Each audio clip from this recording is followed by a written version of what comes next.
Put my AirPods in here. You guys, I know it's been a long time since I've been live. I'm gonna put my AirPods in. So hopefully it'll drown out any background noise. So it's about 4:54 a.m. I'm just now getting to bed. Um, I don't. Hey, Aphrodite. Hey, Boo. Reem. Hey, Habuba. Daft Babe. Girl, me and you both were always up late. I'm gonna get all my overseas people.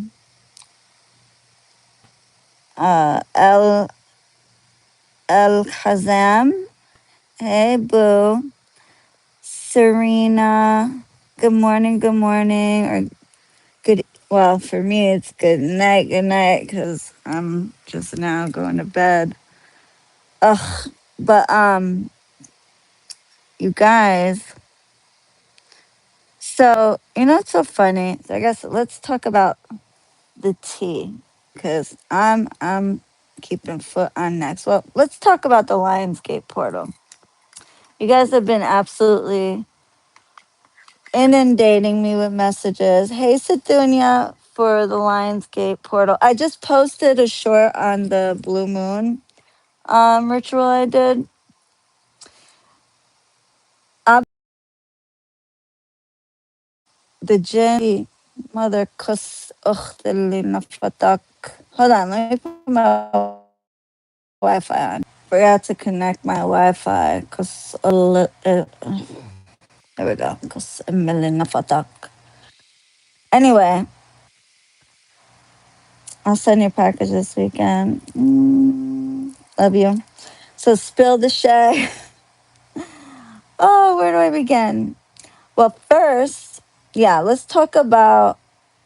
Are you guys sick and tired of me always having like some type of bullshit?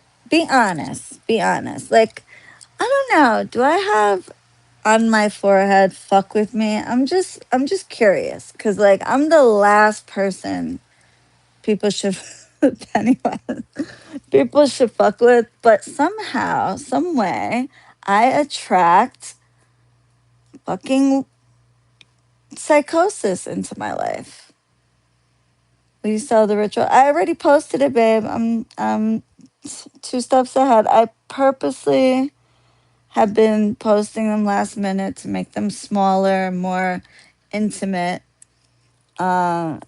because I've been trying to take a lot less of a workload. Um,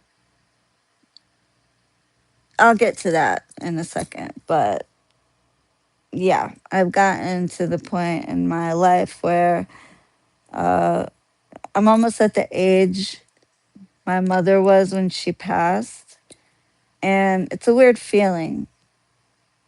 My mom was diagnosed with pancreatic cancer at 44. She passed the week after her 45th birthday. Allah yarhamha. And so now I'm going to be turning 44. And so I got to get these gray ass roots done. But once you get that age, I don't know, it's a weird feeling. I can't explain it. So I want to enjoy my life. But anyway, so you want to hear me talk more about magic? How long did your mom live for when she was diagnosed? 4 months. It was pancreatic cancer. So it's back then, especially 18 years ago, it was a death sentence automatically. So, I mean, and I kept telling her to go to the doctor. She wouldn't listen. So I just felt something was off. And my mother was stubborn like me. Anyway, let's not talk about that because I don't want to get all depressed. But anyway, my point is like life is short and I want to enjoy my life. I've killed myself for, I've been working since I was 13. And a lot of people obviously do. But, you know, I put in, I put in the amount of work and hours and time in what, 30, 30 years? That I put more time and hours and effort and energy in the 30 years I've been working. I always worked 2, 3 jobs. I always worked 80-hour weeks. I dealt some shit that I shouldn't have probably done. But, you know, in my younger years. And, you know, I'm not retiring, but I want to slow down and enjoy my life. So look outside. Yeah, I want to look outside. I want to enjoy. But anyway, oh, I'm so sorry to hear that. You don't look 38. I'll be 44. So that'll explain that. I'm in my 40s.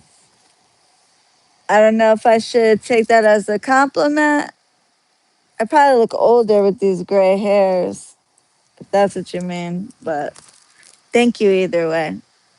So what are we talking about? Um, so we'll talk about the Lionsgate stuff, and then we'll talk about the me keeping my foot on a piece of shit's neck. So the Lionsgate this year is very interesting because it's coming right before a solar eclipse. And why isn't my face thing not working? Anyway, so basically, you got the portal, which, I mean, we've been in the Lionsgate portal, but the eighth is like the strongest part of it. It's where the the pyramids of Giza align with the Orion's belt, and it creates like a portal. So it makes it really intense for manifestation and to, it's good for like it's said that the August 8th, because you got the 8, which represents like infinity. I'm a life path 8. So people who are life path 8s, it's particularly powerful. But even if not, it's because I'm the one doing the ritual, it adds, a stronger energy because that's my life path. So, those of you, if you know your numerology, your life path, number, if you're a life path 4 or a life path 8 or a life path 2, it's exceptional for you. But it's good for everybody. Um, so in this sense, because of the alignment, the 8th is supposed to be, so it goes from July, I believe it starts right when Leo season starts, like July 21st or so, and then it goes to August 12th. Um, August 11th. It's either July. Hold on, I'm gonna look it up because it's either it opens like either July 12th or the 21st, if I'm not mistaken. Uh, I know it ends on the 12th of August.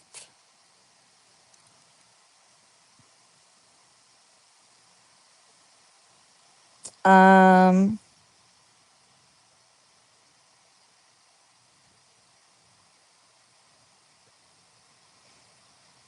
when does it start? When does when does the Lionsgate portal start?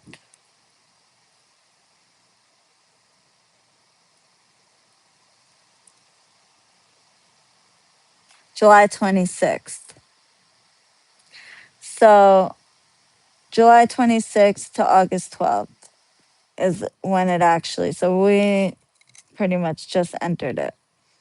So basically, it's the peak is celebrated traditionally 8/8, and it's considered a modern spiritual and astrological tradition to be a powerful energetic period associated with manifestation, abundance, courage, personal power, transformation, and stepping into a new chapter of life. The name Lion's Gate comes from this period occurring during Leo season. The sign is symbolized by the lion and associated with the sun, confidence, vitality, leadership, creativity, courage, and the strength to pursue what we truly desire. So basically, um, that's, in a nutshell, what that represents. Now, the symbolism of the number 8, you turn it to the side and you have the infinity symbol. And usually I like to add Sekhmet because I work with the goddess Sekhmet and Besta, and she's a lion. So it's really good. You know, Leos in general, they're very, look at me, no offense to you guys. Look at me. Very, very confident, very full of vitality, very magnetic, fiery. I mean, Leos are my sister sign. I gotta be honest, y'all ain't my favorite. Y'all ain't my favorite sister sign. I love me some air. I love my sister signs, but Aries and I get along better. Me and Leos clash. We bump heads a lot because we're both like kind of the same. I beef a lot with Leo women, and Leo men, I beef with them too. But I mean, it's all love at the end of the day because y'all are feisty. Sagittarius, we're feisty, so we clash. Aries is feisty too, but we kind of feed off of each other's energy. We'll hype each other up. Leo and Sag, we're kind of always like trying to outdo each other. So that's kind of what it is. Like, always trying to, outboss each other or, out, outshine each other, who's harder than the other. That's my experience, when you're younger. So, so 8 is actually, for me, I learned over time. I used to use 7 a lot in prosperity. And it wasn't until probably about 2019, where I started working with the number 8. And oh, good point. 8, 2026 is 2 plus 6 is 8.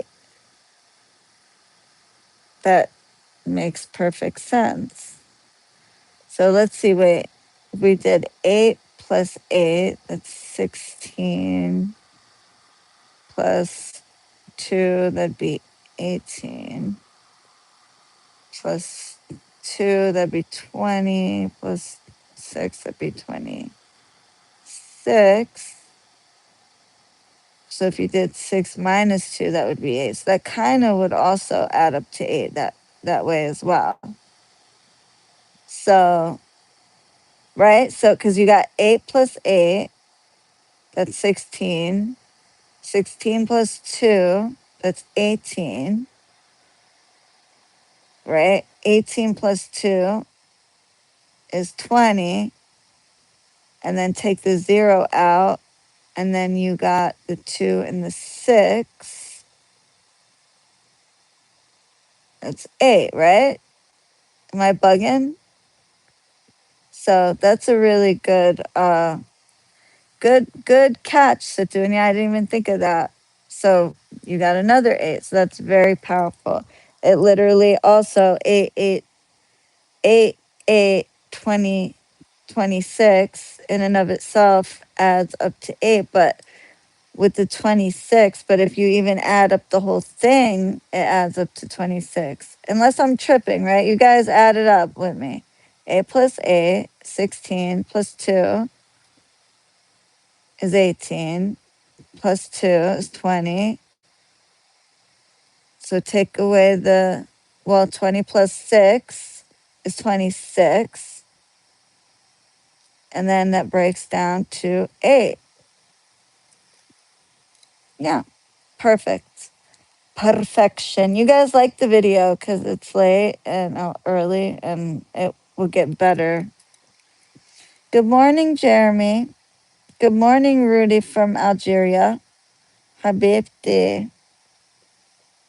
More love. Rituals بحبك من الجزائر. The Jair. With the English transliteration, I have a hard time depending on what dialect. من وين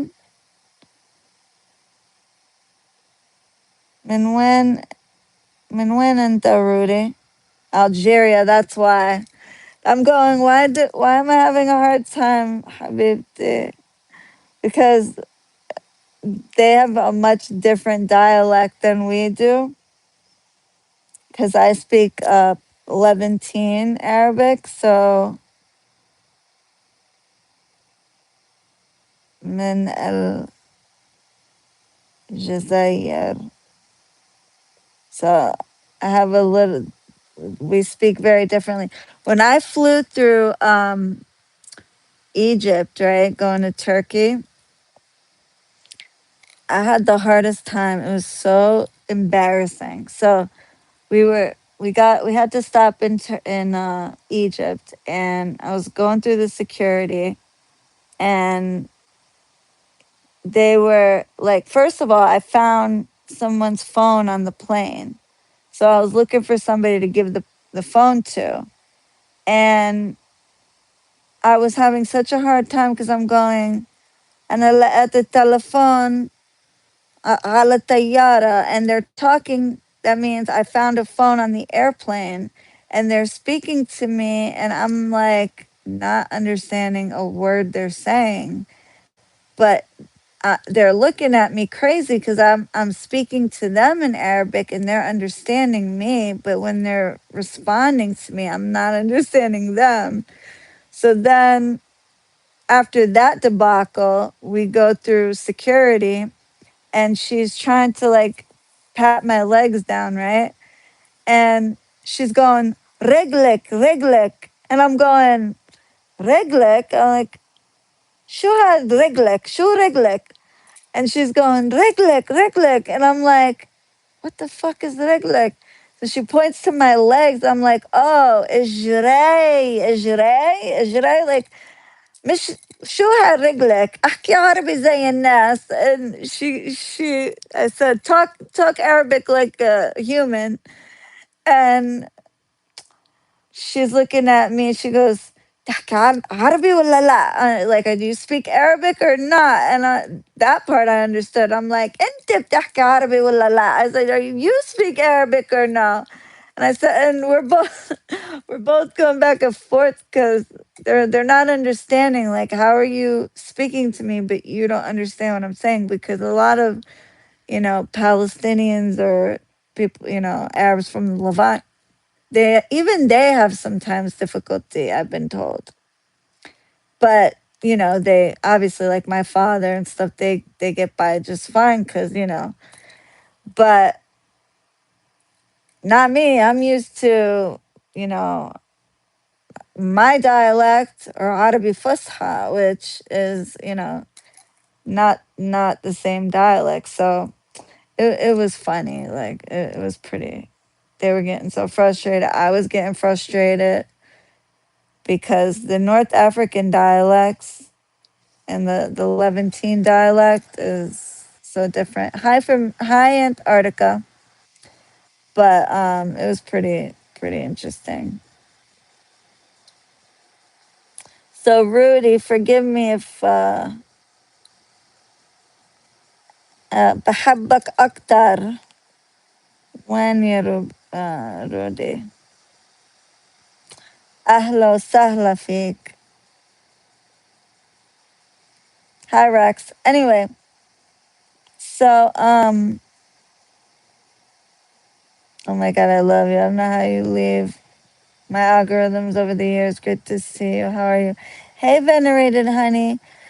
Honestly, it's because I haven't been posting that much. I haven't had time to, but I will get there. Shireen, can intention of healing be included? Yeah, love is read the description. Healing. That's okay. So because of it's a 5-day ritual, right? So um day one, the Lion's Gate, is for road opening. Day two, cleansing and blockage. Because remember, we're in a waning moon. Hey, Shigan.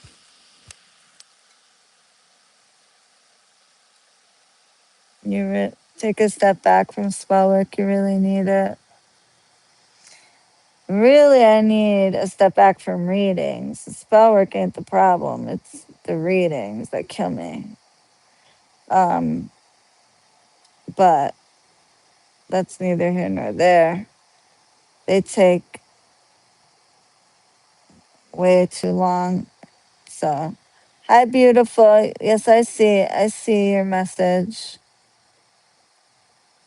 Yes, at least a month. I am. I've been. If you notice, I've been slowing down. Um, but everybody's been asking me for Lionsgate, so I'm gonna do it. I love you guys more. I'm gonna do it for you guys. So the Lionsgate, good, because we're in the waning cycle, but we also have the eclipse coming up. So I'm doing it in a way that works well with the astrology. And I sound tired right now because I haven't slept yet. So it's 5 a.m.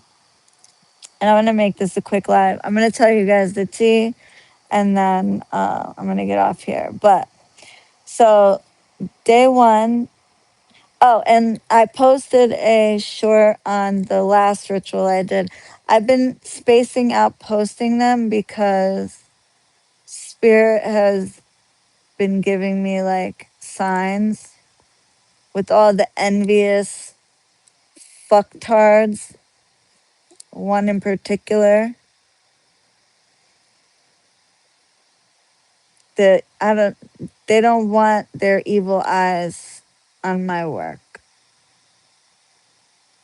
So I give it enough time for it to kind of hit the atmosphere.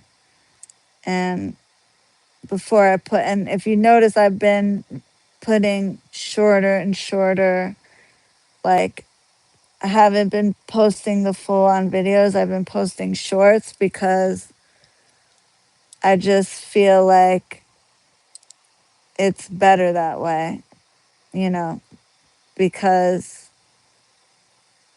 for one, people try to copy my ideas and my work. And that's my sacred inspiration. That's first of all, the group ritual I that's my thing. That's my creation.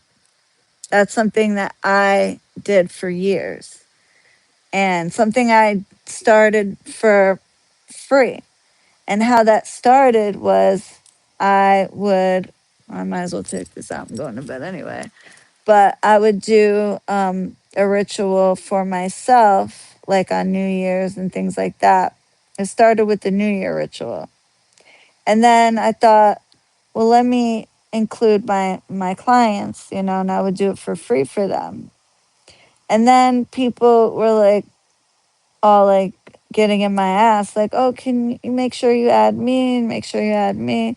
And these were clients like, you know, from well before, like they already manifested a long time ago.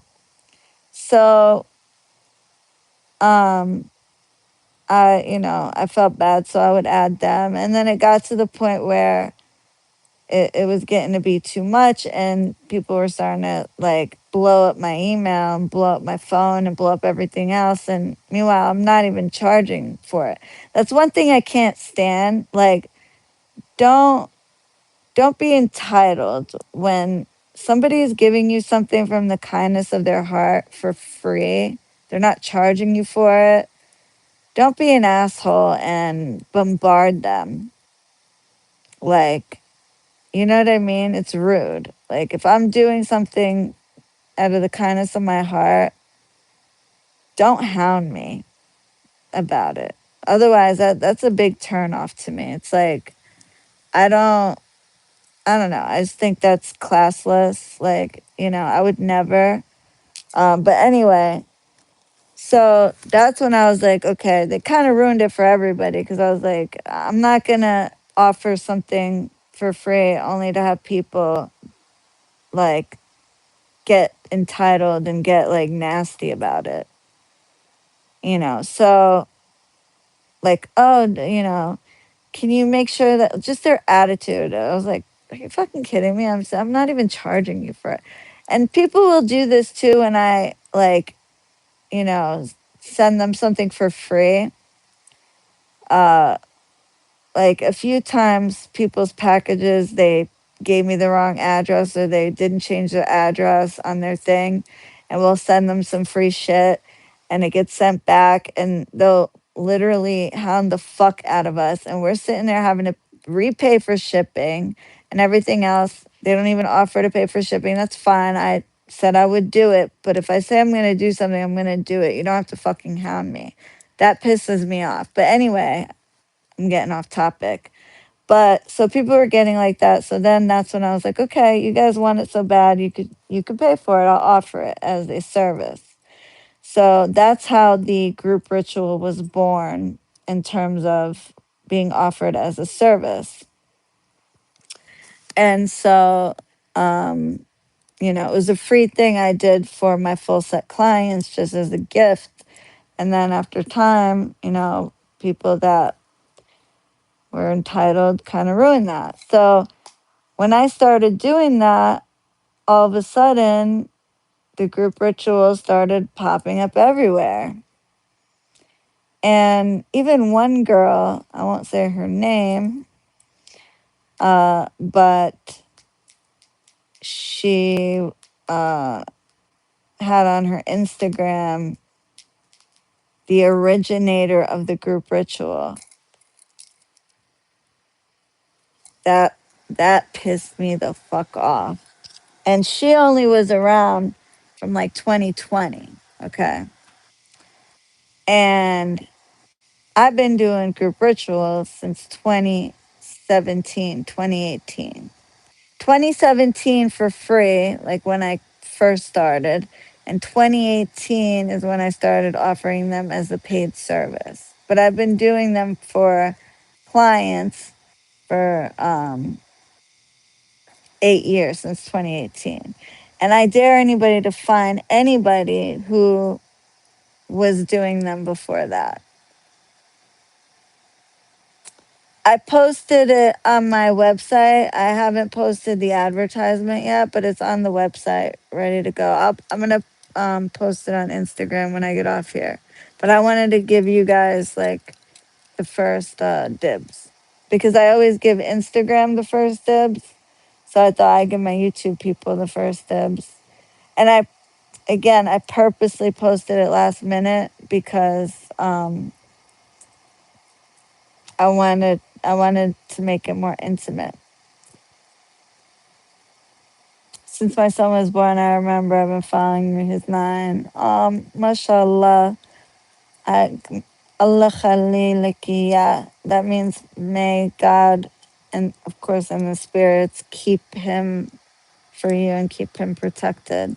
The originator is crazy. Yeah. And then I called her out and I posted.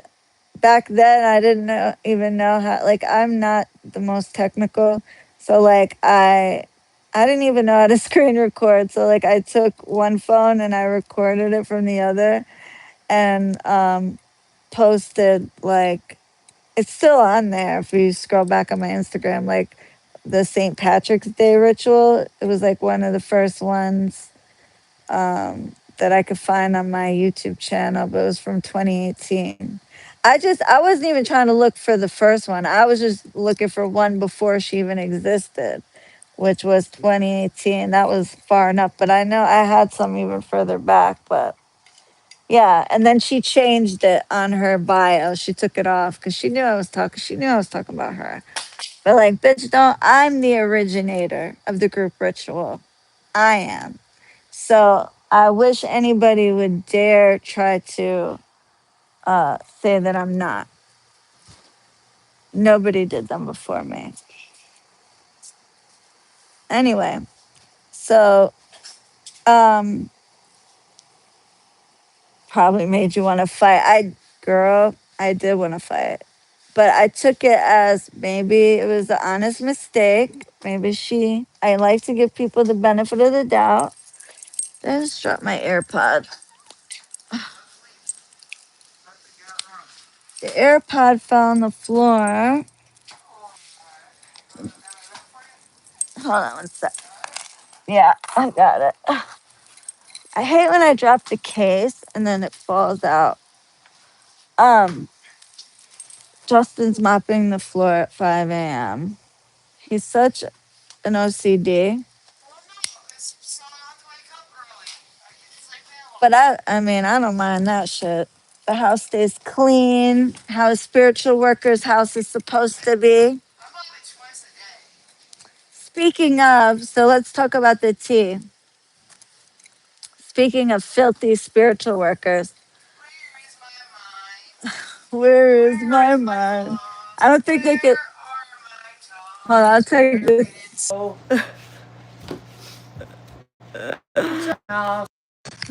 Bunch of kids, butt naked. It's It's all the way back, bro. It's over. Just shave your head. not, Over. it's not that bad. You can't calm it down It's much not. more. It's not that bad. You're exaggerating. His hairline ain't that bad yet. It's good. He's gonna be bald like his daddy. But so that little bitch ass, pussy ass, fuck boy, Edward. Yeah, I'm gonna put a name on it. Edward, aka Vincent.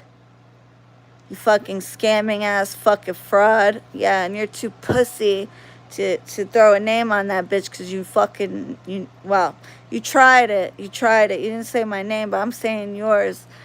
One of the fucking 5011 names you changed into. That's funny because you were telling me when I became friends with Elle and she wanted to rebrand me. When I went on her podcast, she wanted to change my name and my brand and everything. And I asked him, what do you think?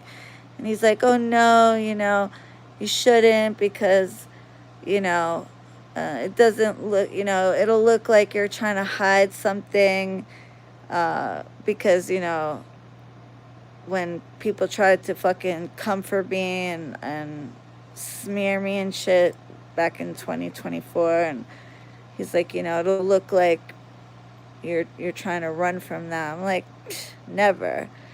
But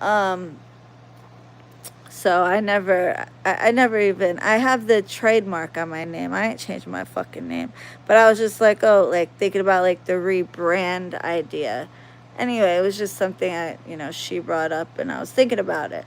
But anyway, and obviously I never did it and I'm not gonna do it. But he made it a point to be like, oh, blah blah blah. And then all of a sudden you change your fucking name 5 times because why? Because you were fucking taking money in the tens of thousands from people. I don't want to give him any clout, but I gave you guys plenty of information. Just what I gave you alone should be enough for you to know who he is. But this piece of shit, I think I already started telling you the whole story about how I found him on TikTok. He came across my feed. He was actually talking shit about another spiritual worker, which should have been a red flag right there. However, this particular spiritual worker, he's a young man and, he's a young, I don't know if that's what he goes by, man. He's very, I guess you would call androgynous, which is what this peon is claiming to go by. But that's funny because androgynous is like, from my understanding, it's somebody who is male by biologically, but has a very feminine appearance. Like they're not quite fully, they're not transgender, and they're not, I don't know. That's what this fucker is calling himself now, and that's his excuse for changing his name from one male name to another male name. And it's funny because one of my clients, who we became cool, she's like my friend. She's Arabic too. Shout out to you, Habibti, but if you're watching. But he claims he changed his name because he's androgynous. But the person he was calling out, he's feminine, he's very pretty for a boy, or a young man. He's pretty. He wears lipstick and stuff. But I think his pronouns or whatever that is he. I'm not sure, but whatever. I'm old. I don't fucking. I respect whoever, but don't come for me. But anyway, so he was talking shit about this guy, this person, and the only reason that wasn't a red flag right there is because that person was always calling out other people. So I was just like, what's good for the goose is good for the gander. So I thought it was funny or whatever. And I was like, you know what? I'll support his business. And so I got a rating from him. Long story short, the rating was garbage. But I tried to be nice about it. Because most people can't read me anyway. So whatever. His rating was garbage. And so we got to talking, and he was saying how basically he was broke and he was making videos out of his car. This is how fake social media is. He was posting videos out of his vehicle, but the car was broke down. It was a truck that was broke down. It didn't work. So he was telling me how he was broke, and let me just preface this by saying I don't call people out. If I fall out with a friend, I don't do this. This is not me. I would never do this, but this motherfucker tried to lie on me. He didn't put my name out there because I still have shit. I still have shit under my hat that I have not put out there. And let me just tell you something, Edward. Okay? I dare you, because I already gave you warning shots, motherfucker. I put your ass in the psych ward with my magic, because I know you tried to send me a demand letter from an attorney, which, by the way, never heard back. Well, my attorney emailed your attorney, your Timu lawyer that I know you got from Legal Shield. that monthly MLM service that you pay like $30 a month and get like so many hours. Yeah, I know that's what she's from. Timu fucking lawyer, who obviously did no due diligence. You tried to send me a demand letter after you damaged my property. You got a lot of a nerve, homeboy. But matter of fact, let me get that. Let me get that. Uh, Hold on, let me get that demand letter just so I can show you what a piece of scum this person is, okay? Okay, and I posted, Justin, let me tell the story. You're not good at telling stories. I mean, and it's not a story. It's a story, but it's a true story. Okay, it's not fiction. It's nonfiction. Okay, fucking motherfucker. Bitch ass dude. Gonna try my whole existence, bitch.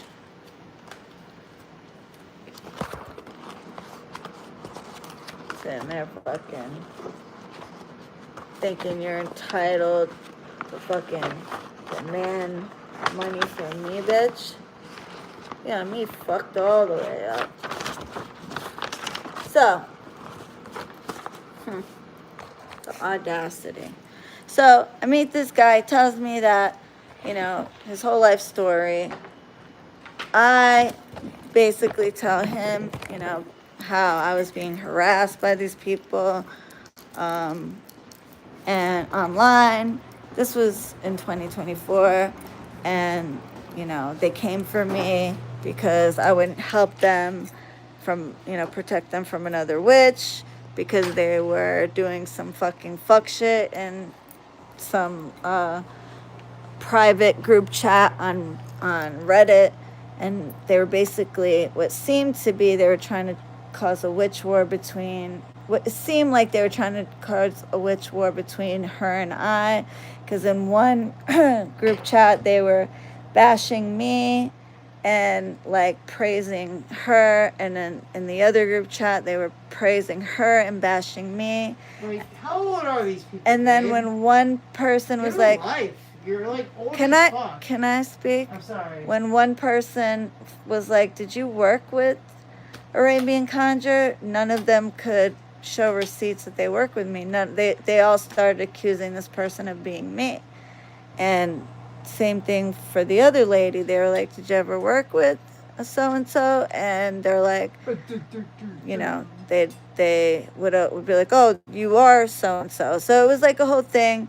Anyway, when the other person, the other witch, and there's a reason I'm telling you this, when the other witch found out about it, she threatened their lives. I had already found out about it. It turned out a couple of them were her client, and I had found out that, she was, that they were doing this, but I was just like, whatever.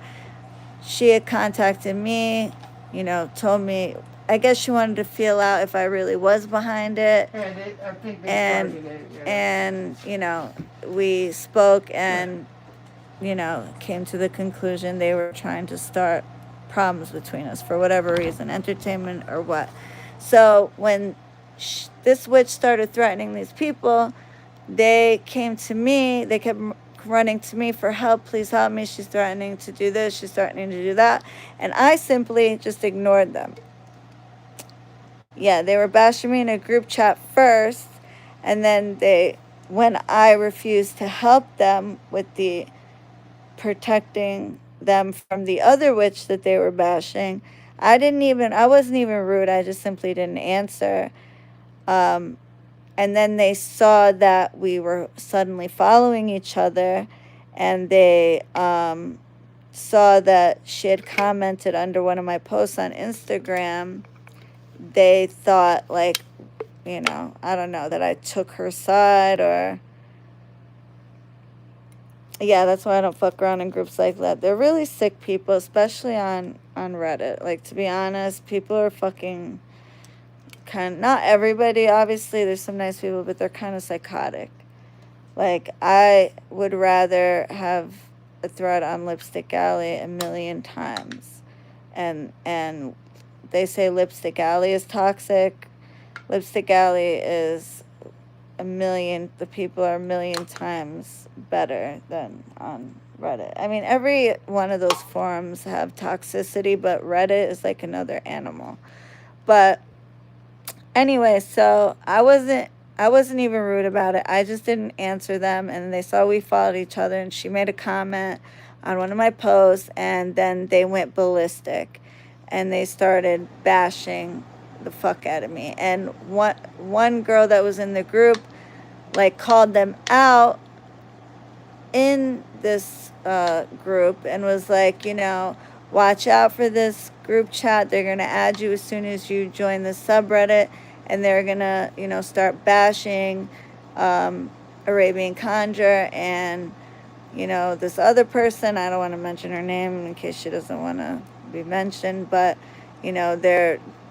they don't even, show proof that they worked with Arabian Conjure, whatever. So anyway, I had mentioned that to him, and that's what I got the reading on, because I really had nothing else to get a reading on, and he was completely wrong about the whole thing. But anyhow, so in fact, when I got that subreddit taken down, okay, one of them, he even tried to take credit for that. Like, what? Like, that was before I even knew you, motherfucker, but I digress.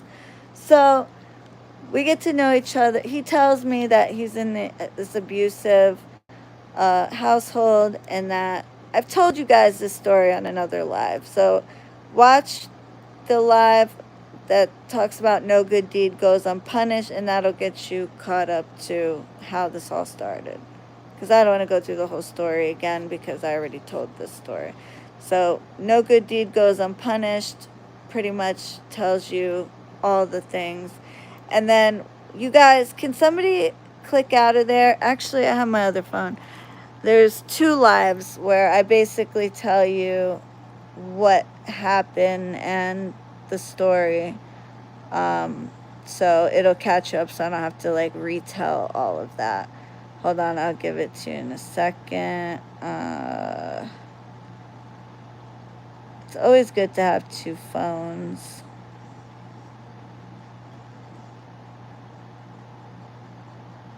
No good deed goes unpunished, and I told y'all he'd be in the psych ward by the end of the week.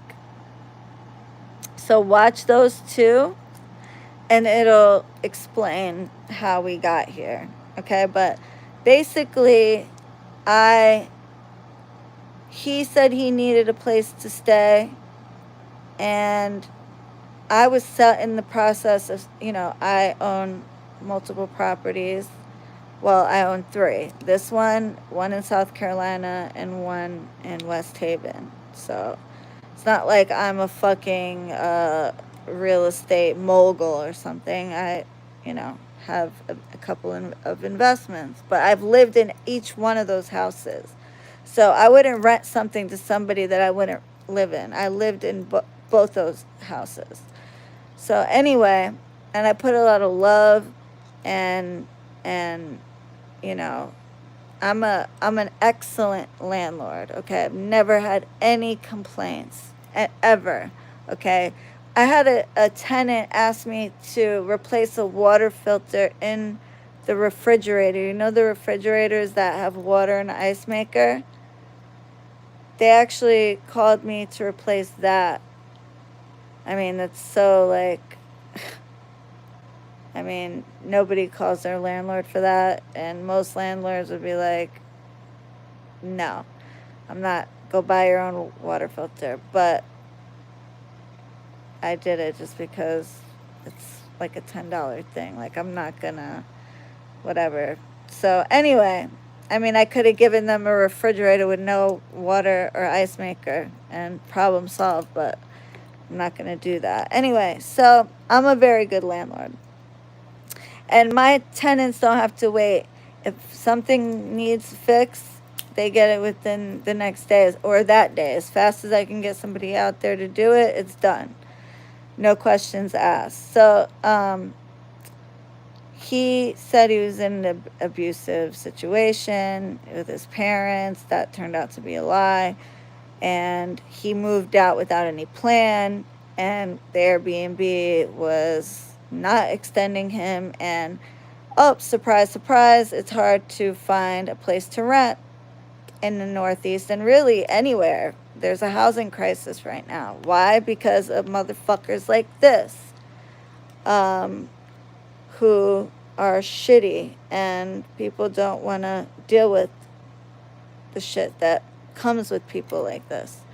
So, this fucker, he, I took him under my wing. He had a car that didn't work. He didn't have $60 to his name.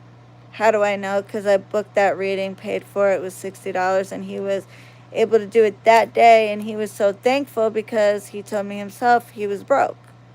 He was doing $1 readings, or no, $1 consults, and he was doing $30 curses. And I looked at his shit, and I'm like, $1 consults, and you're gonna ruin somebody's life for $30? I'm like, that's like, nobody's gonna take you seriously. So not only did I take him under my wing, the site isn't working for checkout. Why not? What is it doing? You have to, hold on, let me see.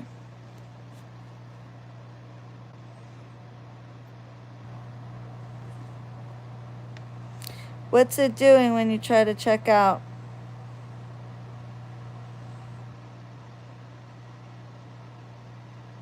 I've gotten, wow, you guys, I've gotten orders already. What's it doing? Everybody else is checking out. It says technical error, try again later. Maybe because a bunch of people are ordering at the same time. Just email me and you could send it. Are you in a different, are you in America?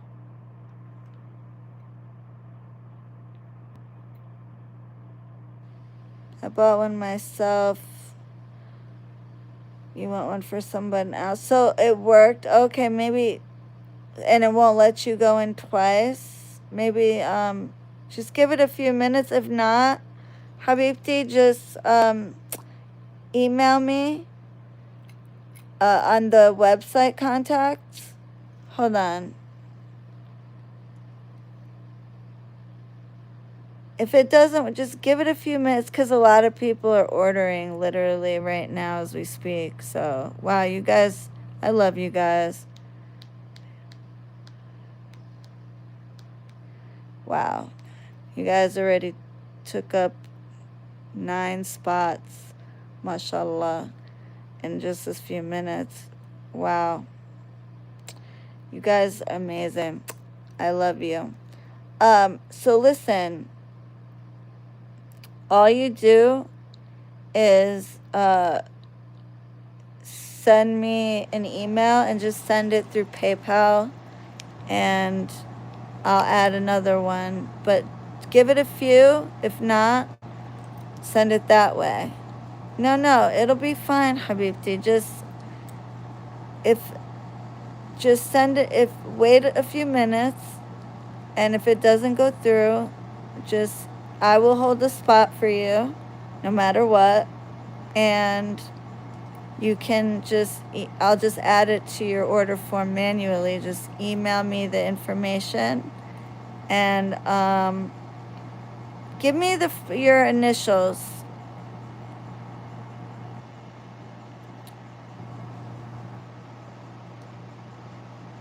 Butterfly. Oh, okay, I got you.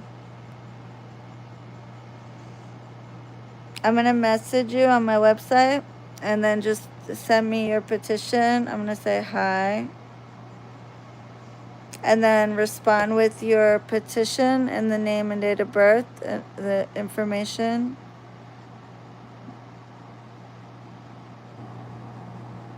I just messaged you, and then you paid through PayPal. It looks like, yep.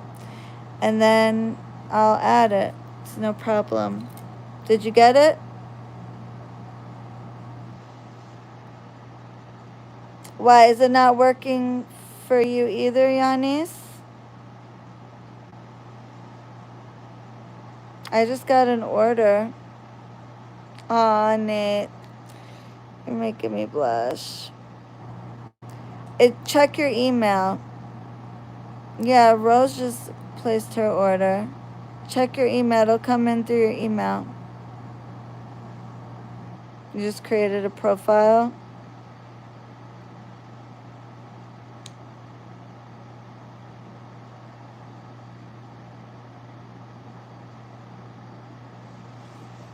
I gotta set up the new forum thing. They have it different. This one's a member.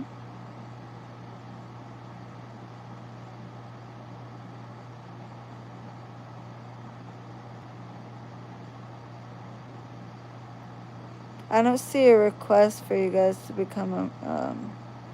Okay, I see it.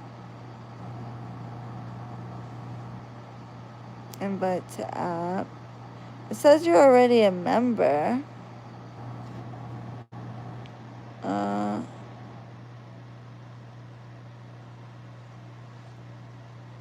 Request to become a site member. But it says you're already a site member.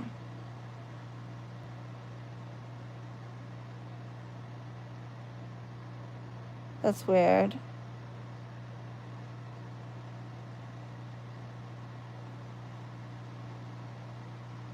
Is it working now? Try again later. It's probably so many people are ordering at once. That's probably what it is. Use a Google browser.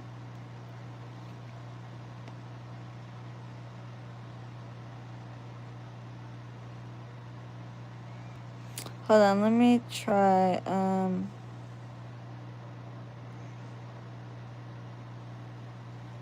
Sorry. Try again. I was able to purchase. Yeah. It's because a bunch of people are posting at the same time. If you're doing it, or I mean, are purchasing at the same time, that's what it is.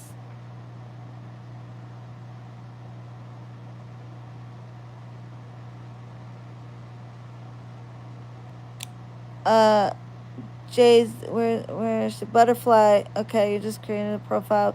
I sent you the email in your thing. So you could just you just email me back. Oh, there you go. I got yours. Nisha. I didn't get an email back from you, Jacqueline. Oops, sorry, babe. Well, I just said your first name, so maybe it takes a minute to. If not, I'll have Gabby email you on my thing. Oh, I got it. Okay, so, yep, perfect. I got your petition. There you go. So just send it separately through PayPal, and you're all set. I'll add it into your order manually. So you got it all good. It's just because it's getting kind of overwhelmed because there's so many people trying to order at the same time. But just keep trying, and if it sells out, anybody who's in this live, if you're my people and you're my customer, I'm gonna put you in. So just Send me email on my website or email Gabby and I'll get you in. But please, like, try not to wait until it sells out. I will make room for you guys. You know, I always look out. I'm not gonna let you, you guys, I love you. You guys are loyal to me. I'm loyal to you. You know that. So listen, let me tell you about this fuck boy. So I give him, my house was on the market. I was getting ready to sell this house. Not this one, but that house. And long story short, he begs me. He's like, you know, I need a place. Nobody will rent to me. Blah, blah, blah. His credit was not up to par. His income wasn't. Look at this. Look at this cutie pie. I got to show you her real quick. Look at this cute muffin face. She's so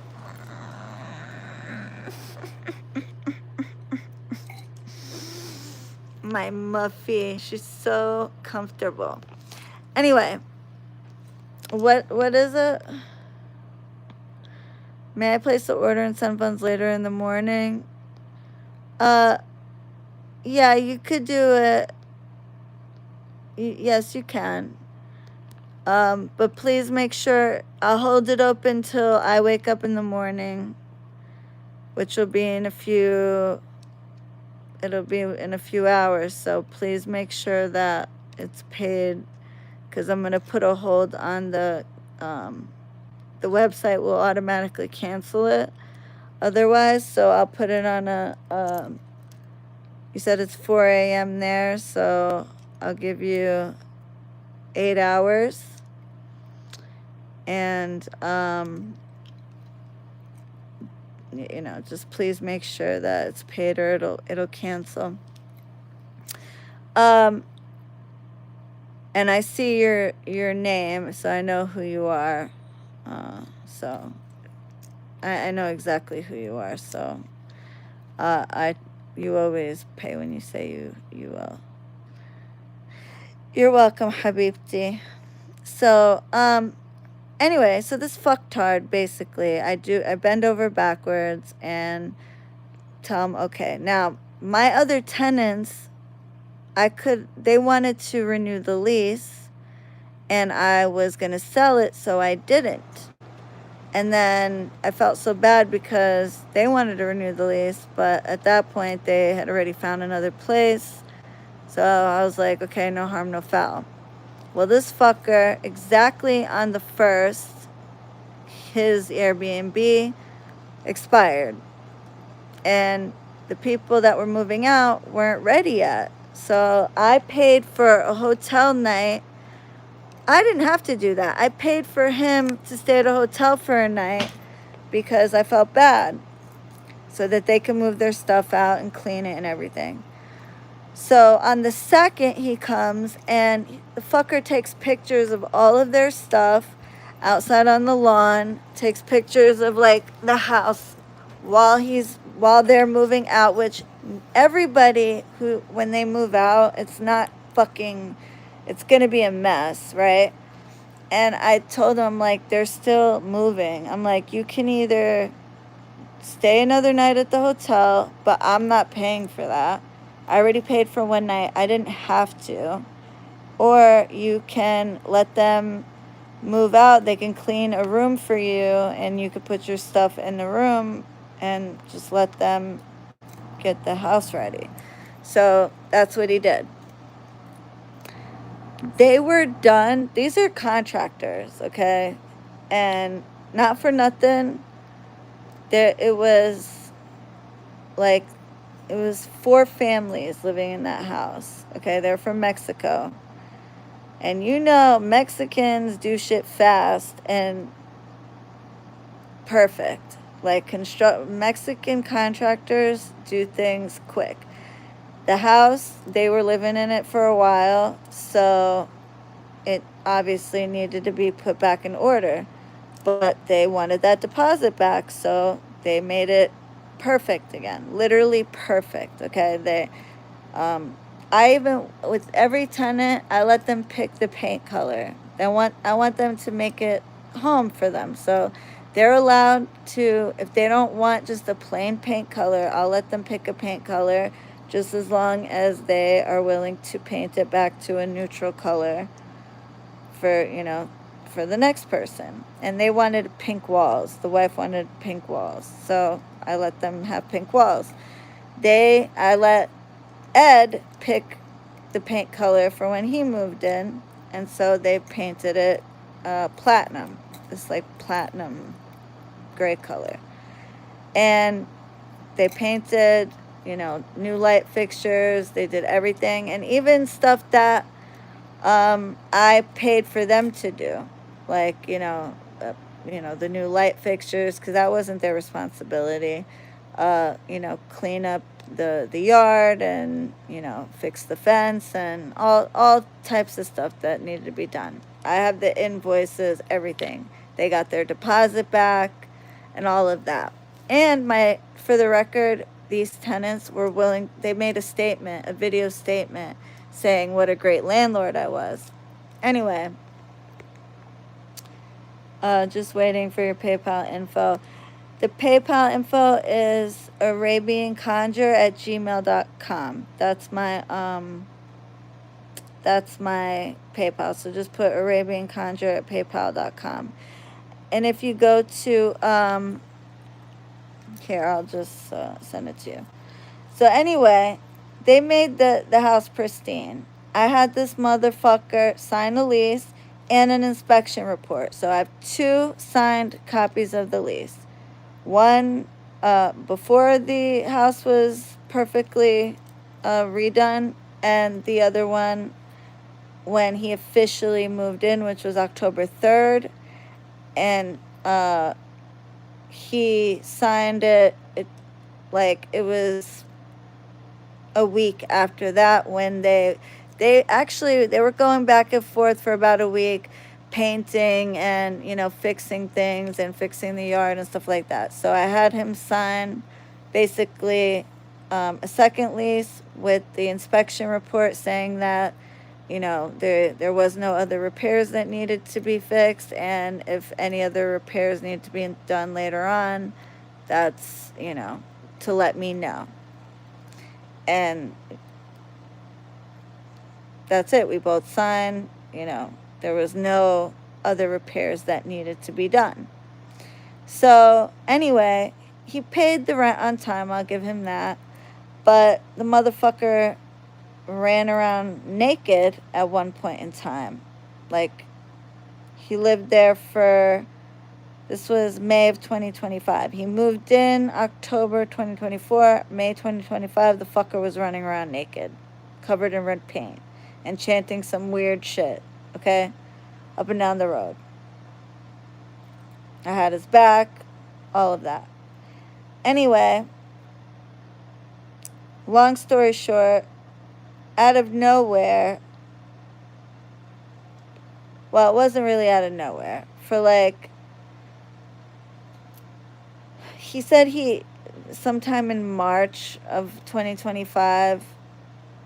Now, keep in mind, I had done his prosperity work and Crown of Success work. He had been a practitioner doing business for people since, he was a COVID witch, is what I call him. He, in 2020, when all the COVID witches popped out, people lost their jobs and thought, oh, let's, scam people in the spiritual community and pretend like we have gifts when we really don't know what the fuck we're doing. He was one of those. He was a star seed person, and then he was like love and light, and then he went to demonic practitioner. So at first, I noticed, when I took him under my wing, I told him, you need to make a website, you need to have an assistant, because once he started getting busy, I was like, you need to have an assistant because your personality is terrible. You don't know how to talk to people. And I get it, because I can be a little bit straightforward, but he's more than that. He's just plain rude. And I was like, you need somebody to answer your emails and keep you organized as far as your scheduling and stuff like that. I got him an assistant who was a friend and client of mine, and she knew enough about spell work where, you know, she knew the ins and outs and how to, you know, um, like talk to the clients and stuff. That motherfucker wanted her working 7 days a week for $300 a week and dealing with all his bullshit. Like, you know, he'd call her all hours of the night. You know, she had to put together his website for him. Like, she wasn't like Gabby, where, you know, Gabby just had to do my emails, and I pay her a hell of a lot more, and I don't expect her to work 7 days a week. She gets weekends off, holidays off. I give her bonuses, you know, for her birthday, for holidays, for kids' birthdays, you know, whatever. This motherfucker wanted to slave drive this woman. And I told her, I was like, listen, and I had to talk to him and be like, look, no, you need to give her more money, and you need to give her should I put the Target info in the PayPal memo? Did you already put it in the email, right? So no. You can if you want. I mean, it doesn't hurt, but if you put it in the email, um no, you put it in the email, so you don't have to put it in the memo. As long as it matches your name, just put your name if the PayPal doesn't match your name. Or put the order actually, don't put it. You don't have an order number. That's right. No, that's fine. Just put, if your name is the same on PayPal, then don't worry about it. But you could put your name and the Target's name in the memo if it makes you feel better. It's fine. But if it matches, if the PayPal name matches the email, it should be fine. But anyway, so, you know, I had to convince him not to slave drive her. I had to convince him to give her a raise, you know, and it wasn't much. Like, he went from $300 a week to like $325 or some shit. Anyway, you know, give her he was like calling her on Christmas. He fired her because she took off for her niece's graduation. Like, he was a real piece of shit. Anyhow, I mean, he hired her back, but still. So anyway, I noticed like he started really slacking, and he would always have an excuse as to why he couldn't get his work done. He would blow up my phone 24/7 and want to trauma dump on me, and I'm busy. I'm working. And the motherfucker, like, I'm like, how are you not busy? Like, how do you have all this time to be on the phone? Like, I don't have time for that. I mean, I barely have time to even post or go live on my YouTube. I mean, I'm busy. I can't hold your hand like this. And I think that's what caused the first spiral. So out of nowhere, he just, I mean, one day I talked to him, he seemed fine. And then the next, I get calls from my neighbors that he lost his fucking mind running up and down the street like a mental case. Excuse me, I'm not trying to make fun of mental illness, but that's just what he was doing. And he was running around naked, and there's children, and he tried to get into the home daycare across the street.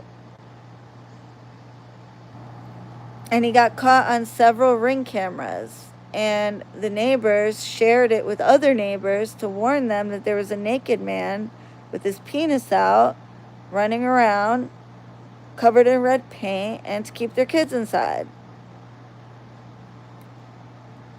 Thanks, babe.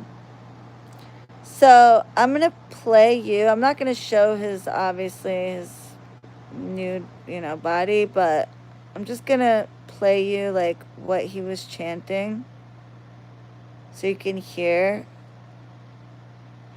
for yourselves,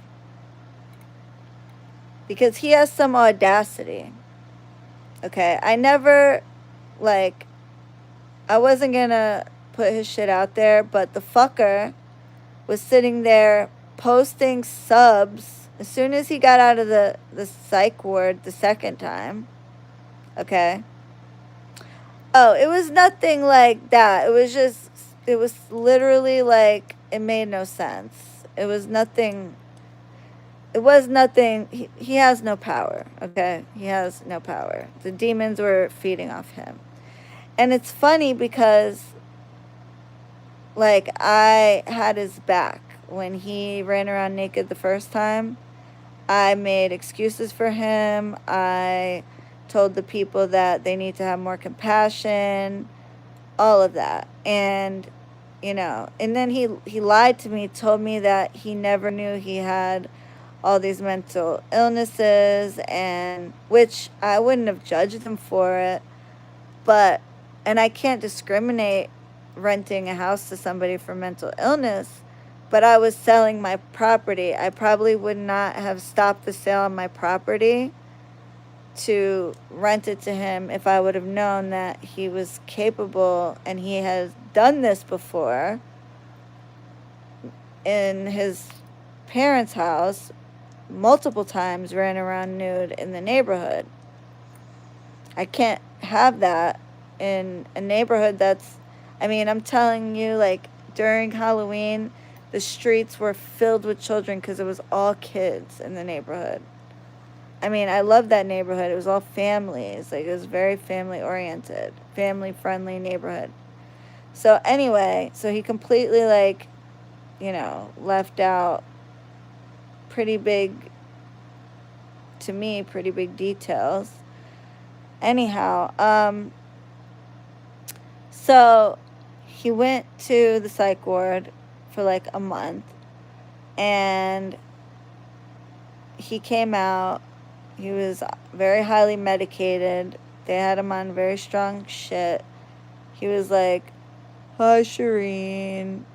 I'm sad." That's how he was talking. Like, I was literally crying because I felt so bad. Like, I thought they were over medicating him. And my heart broke for him. I was genuinely concerned. Any of my friends that knew about the situation that I talked to will tell you, like, I genuinely cared about the kid, felt bad for him, and, tried to be there for him as much as I could. But it wasn't enough, apparently. And it's so funny because he's such a hypocrite. So this, he gets out of the psych ward about mid-June or so. And then he was on the medication. He'd be sleeping all day and whatever. But he somehow found the time to take money from people. And I would talk to his assistant, and she would tell me he wasn't getting his work done.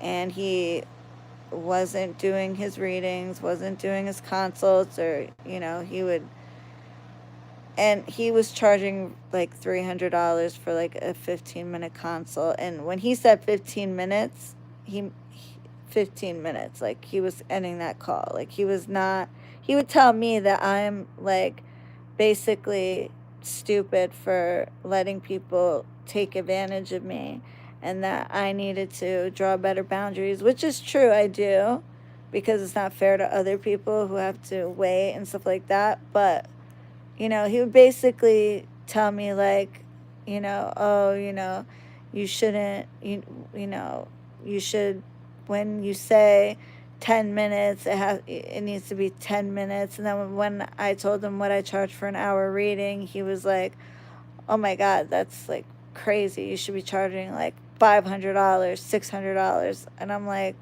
"No."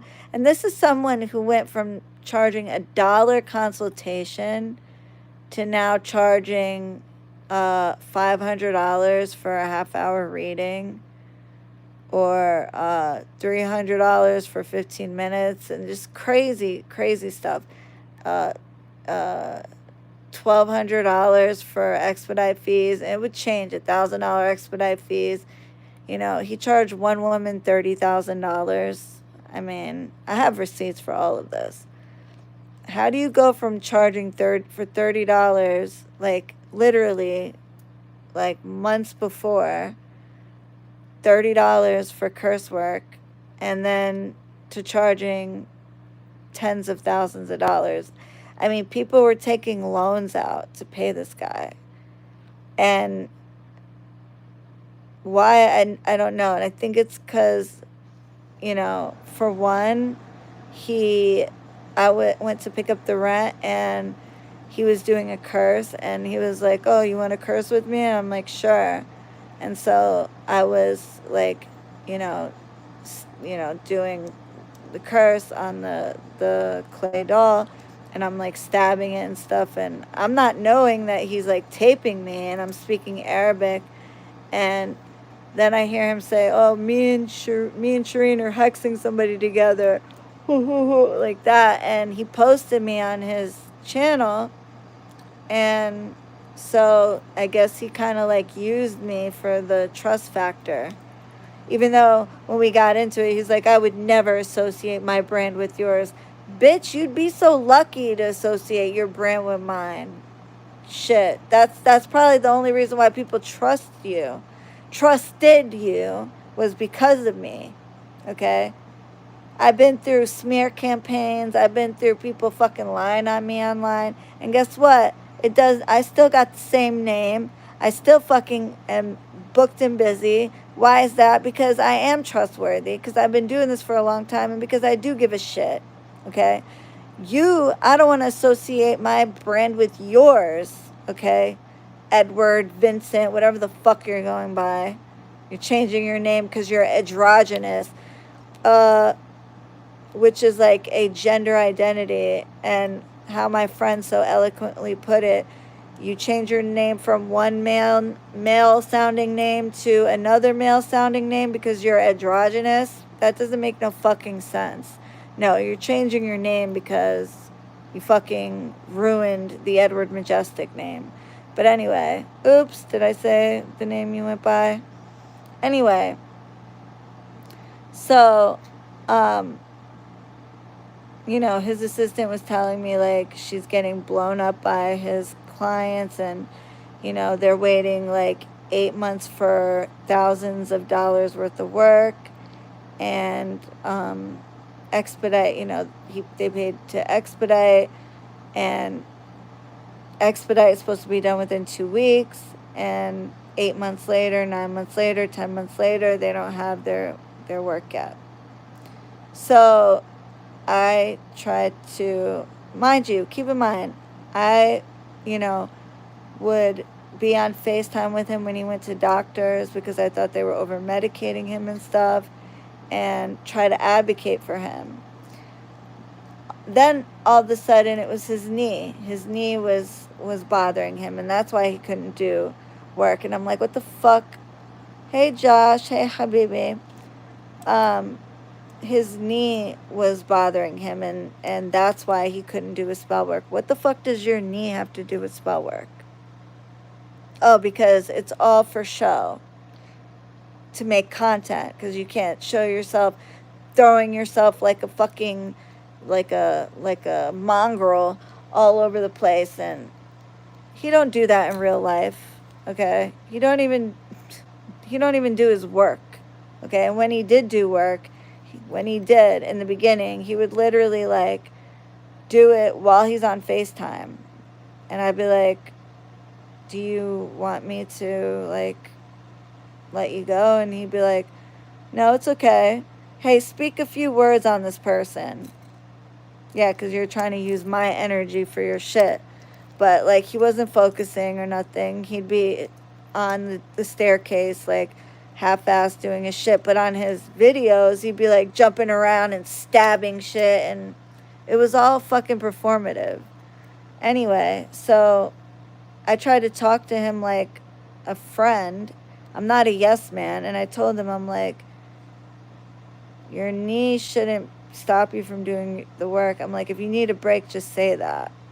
But you know if that's the case, then you can't be taking money from people. I'm like, you're charging people a lot of money, and then you're not giving them what they paid for. And he thought because he had them sign this fucking predatory contract that basically said, you know, that They have to wait 40 business days for their work, which turns out to be like, I don't know, like 3 or 4 months, which, okay, if, my one and done's, I'll put 6 to 9 weeks, but that's $100 and something spell. This is not $10,000 spells. It's not like $10,000 worth of spells, or freaking $6,000 worth of spells, or crazy stuff. And then said does not include days for rest if I'm sick, blah blah blah. So basically, whenever he doesn't want to include days, they're not included. And then like it said something about charging expedite fees, uh, but if he gets sick or whatever, then it was like totally like a fucked up contract, and it doesn't trump the law. You can't make contracts that don't agree with the federal and state law. You know what I mean? Like, if there's some bullshit in the contract that isn't legal, it doesn't matter. So, anyway, I was looking out for his best interest and the best interest of the people he was scamming. And I said, if you need a break, just say that, but don't, give people their money back, basically. Or, like, just be transparent. I don't know. Like, I'm transparent with all my shit. In the, description of all my spells. When I speak to you guys over the phone, I don't make you sign some fucking contract. I just tell you what it is. And I have it in writing. If you agree to go forward, that means you agree with my terms. He would have people sign these contracts.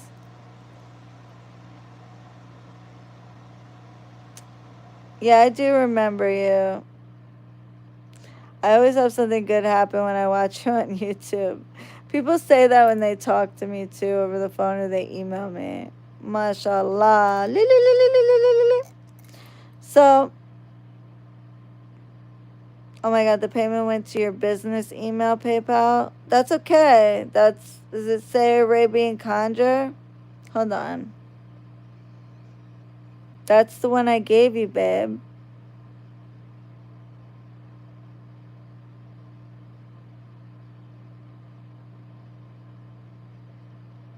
Yeah, I got it. That I want it to go to my business, Habibti.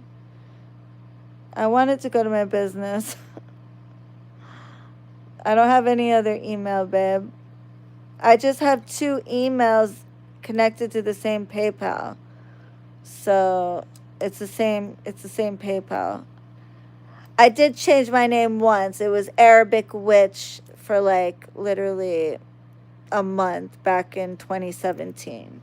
But so that's it was Arabic Witch 33. But yeah, you got the 2. Yes, you did. So that's why I have Arabic Witch 33 on my PayPal. But it's the same. It's the same PayPal. Like, for example, I couldn't send a payment from my Arabic Witch 33 to Arabian Conjure because it's connected to the same PayPal. So you could use either one and it'll go to that PayPal. So no, I got it. Everything's good. You did it good. I got it. Everything's all good. So anyway, I basically told him, like, look, just do the right thing. And he was saying, oh, my knee, I need surgery. Meanwhile, 5 fucking doctors told him he didn't need surgery. So, and as I'm talking to him, he's swaying back and forth on his knee. And I'm going, dude, you're putting weight on your knee. Like, you don't need knee surgery. And he got really offended. And that's when he fucking snapped and he, like, completely turned on me. And I became public enemy number 1.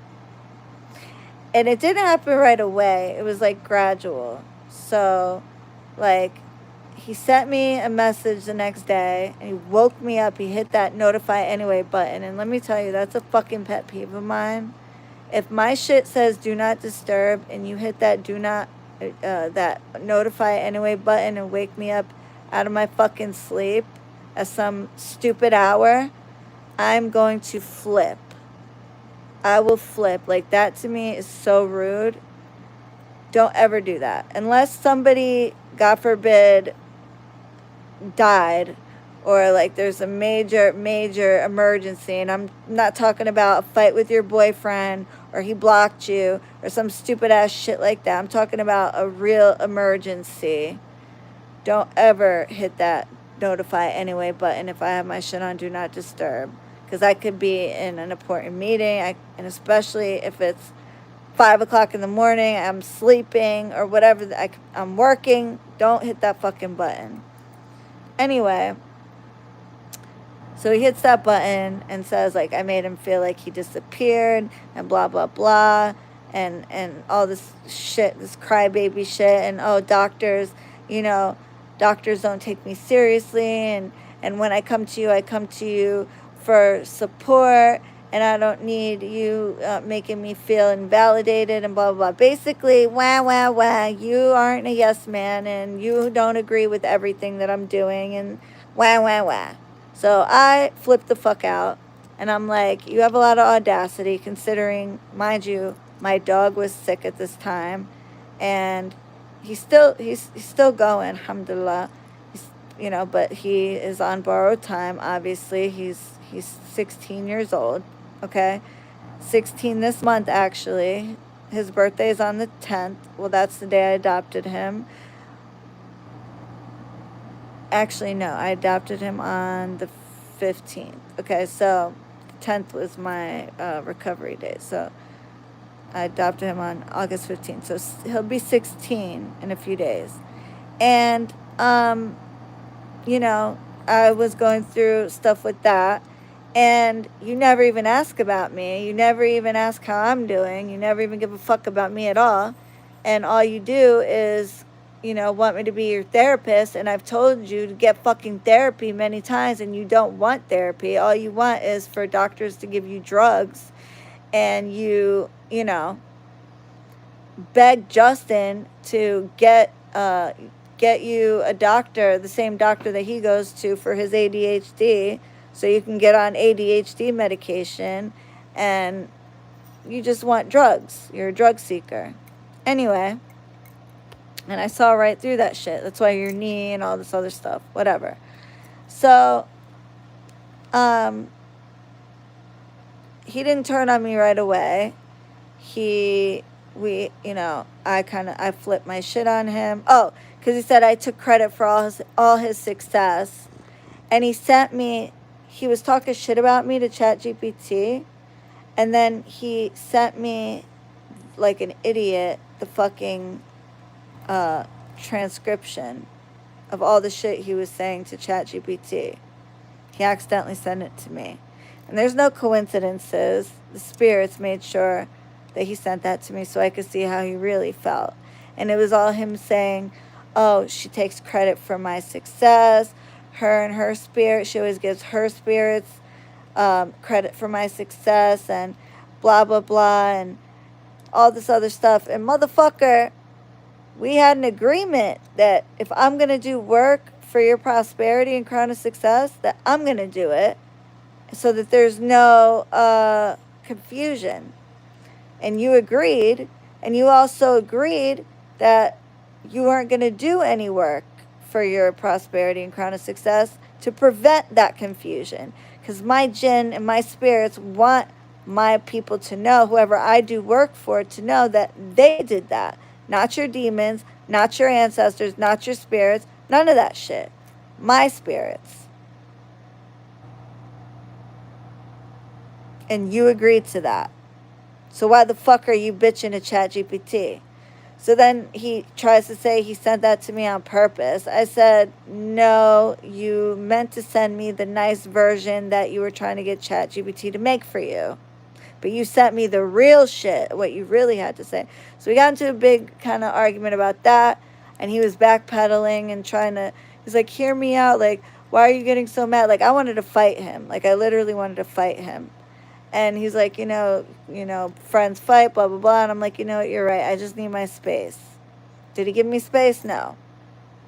So he kept trying to like reach out to me, and I wasn't answering him. But Justin was, because we are his landlords at the end of the day. So Justin was answering him in case he needed something about the house, which he didn't. He was talking about the podcast, and he sent me a contract that he wanted me to sign to do a podcast, because we did talk about doing a podcast together. But at this point, I was like, hell no. And he sent me a contract, and I ignored it. And Justin was answering him, and he's like, oh, I want to do this with the podcast and that with the podcast. And, Justin was responding to him or whatever, but I wasn't. I was spending time with my dad, my uncle, and doing my fucking work and catching up with my readings and what I fucking needed to do. And he was telling his assistant, oh, we'll call her Cassie, because that's what name she went by. Oh, she's ghosting me and blah, blah, blah. And Cassie was like, she's working, she's busy, she's got a husband, she's got a family, she's got clients, she's got this, she's got that. But it was all about him. Oh, she's ghosting me, yada, yada, yada. Well, it went from one day, him telling me like he appreciates me, what a great friend I've been, and I'm the only one that ever treated him like he was human, and I'm the only one that's been family to him, and blah, blah, blah, to literally the next day, like, he didn't have the balls to say it to my face, but telling Cassie she needed to choose between me and her, and that I'm a liar, and my whole practice is bullshit, and I don't really work with the jinn, and there's no such thing as ancestral jinn. Like, really, motherfucker, your white ass knows anything about jinn? Like, get the fuck out of here. And that I scammed his client, his high-paying client, the one that she asked about me, because in that video where he put me in his video without my permission, and I was cursing someone in his basement when I went to pick up the rent, I was speaking Arabic, like I always do when I'm cursing someone, and she heard it, and she happens to be Egyptian, and her case that she paid $30,000 for to him was fucking getting worse, and it was important. It involved child custody, and she straight up asked him, and she's like, listen, like, I'm not mad, but you're obviously not able to help me, and the situation is just getting worse. Can you connect me with the girl that was speaking Arabic in your video? And that probably fucking made him go nuts. And he sent her to me, and guess what? For not even a tenth of what he charged her. Not even a tenth of what he charged her. I'm bad at math, but literally like a seventh of what he charged her. Like, okay, less than a tenth of what he charged her. And I worked with her from November till now, and we're this close, okay? But I got her a new judge. She went from having a racist judge. Her ex-husband is white.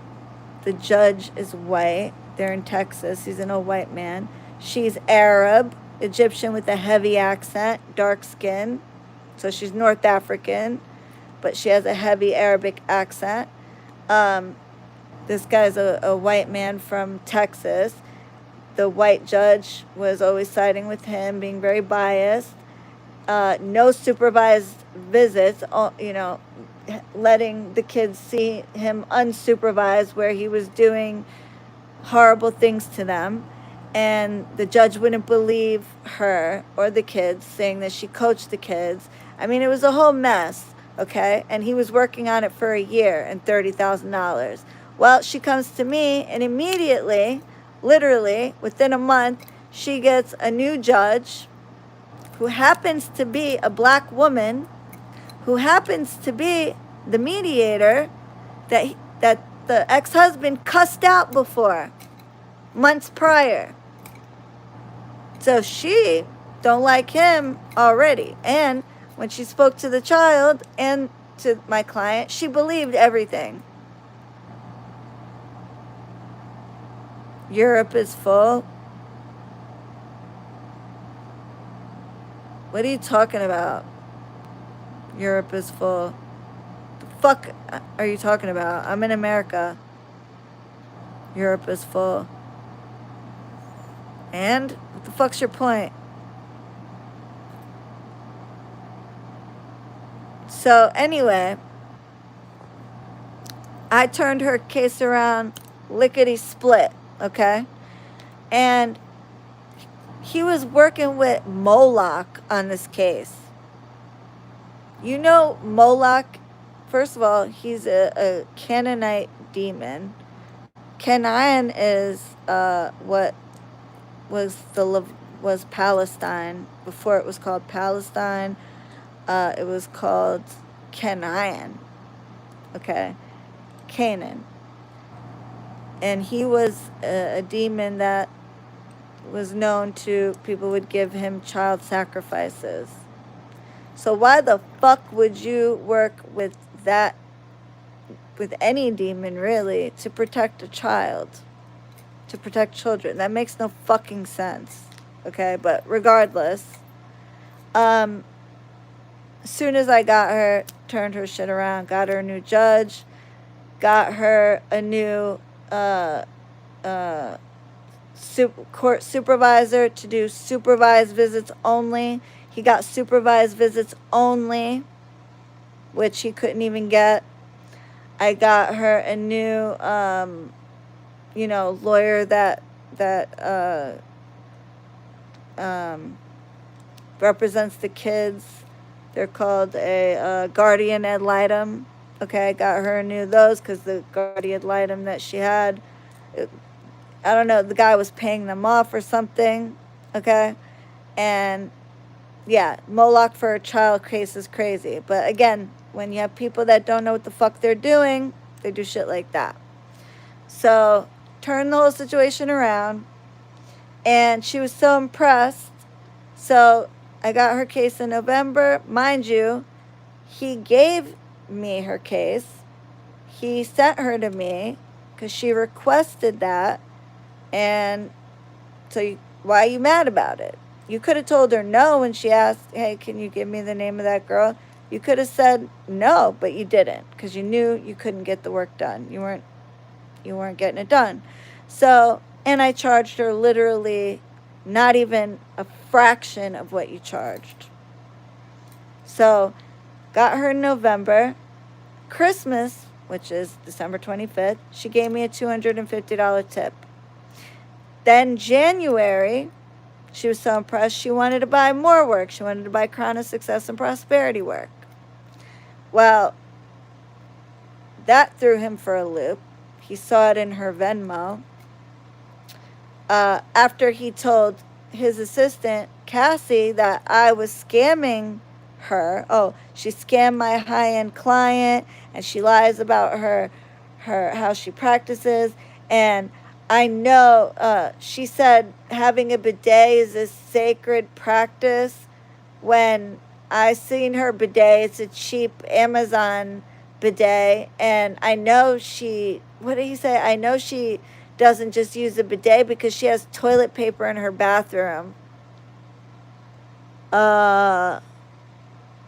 Okay, what the fuck are you talking about, weirdo? I never said using a bidet is a sacred practice. I mean, I said that Muslims, in particular, they don't pray without, as they should. They don't pray without washing everything, their hands, their feet, their face, and their ass. Okay? You don't do spiritual work without taking a shower. You don't, culturally speaking, we always wash our ass. And even if you don't have a bidet, we would use literally a watering can. Before, they had the portable bidets, like the bidets you could put on top of the toilet, and they only had, like, the bidets that was like literally like a toilet that was connected to the floor and had a pipe system and everything. Before they had like the ones you can put on top of any toilet, we had, watering cans that we would use. So, and my Indian people know, my, African people know, a lot of people know, even if you're not Muslim, a lot of people, do this. So, anyway, that's what I said.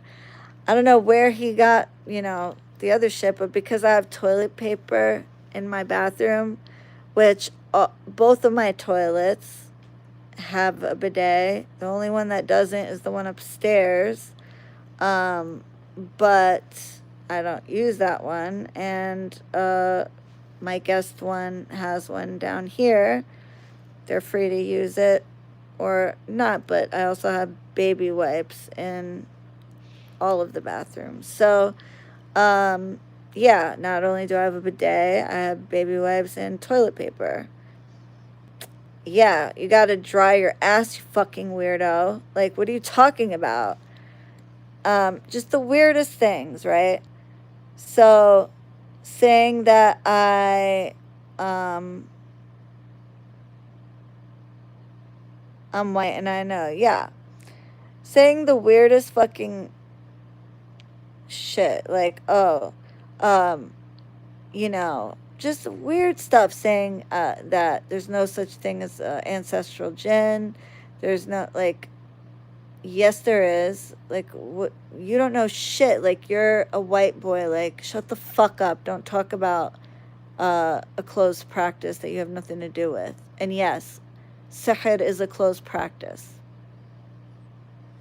Anyway, so he basically told Cassie that his assistant, she had to choose between us.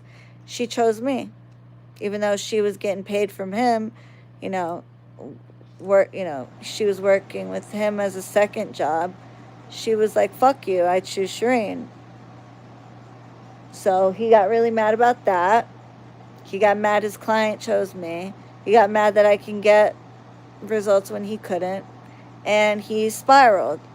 And he didn't have the balls to say anything to me crazy, so he texted me saying, "Oh, you know, uh, I'll read it to you actually, because he's a coward. I'll read you exactly word for word."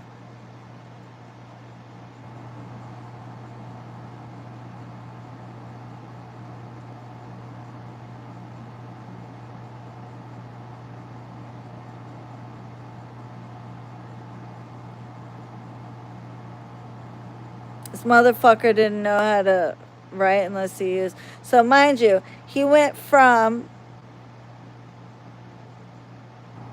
January 15th, right?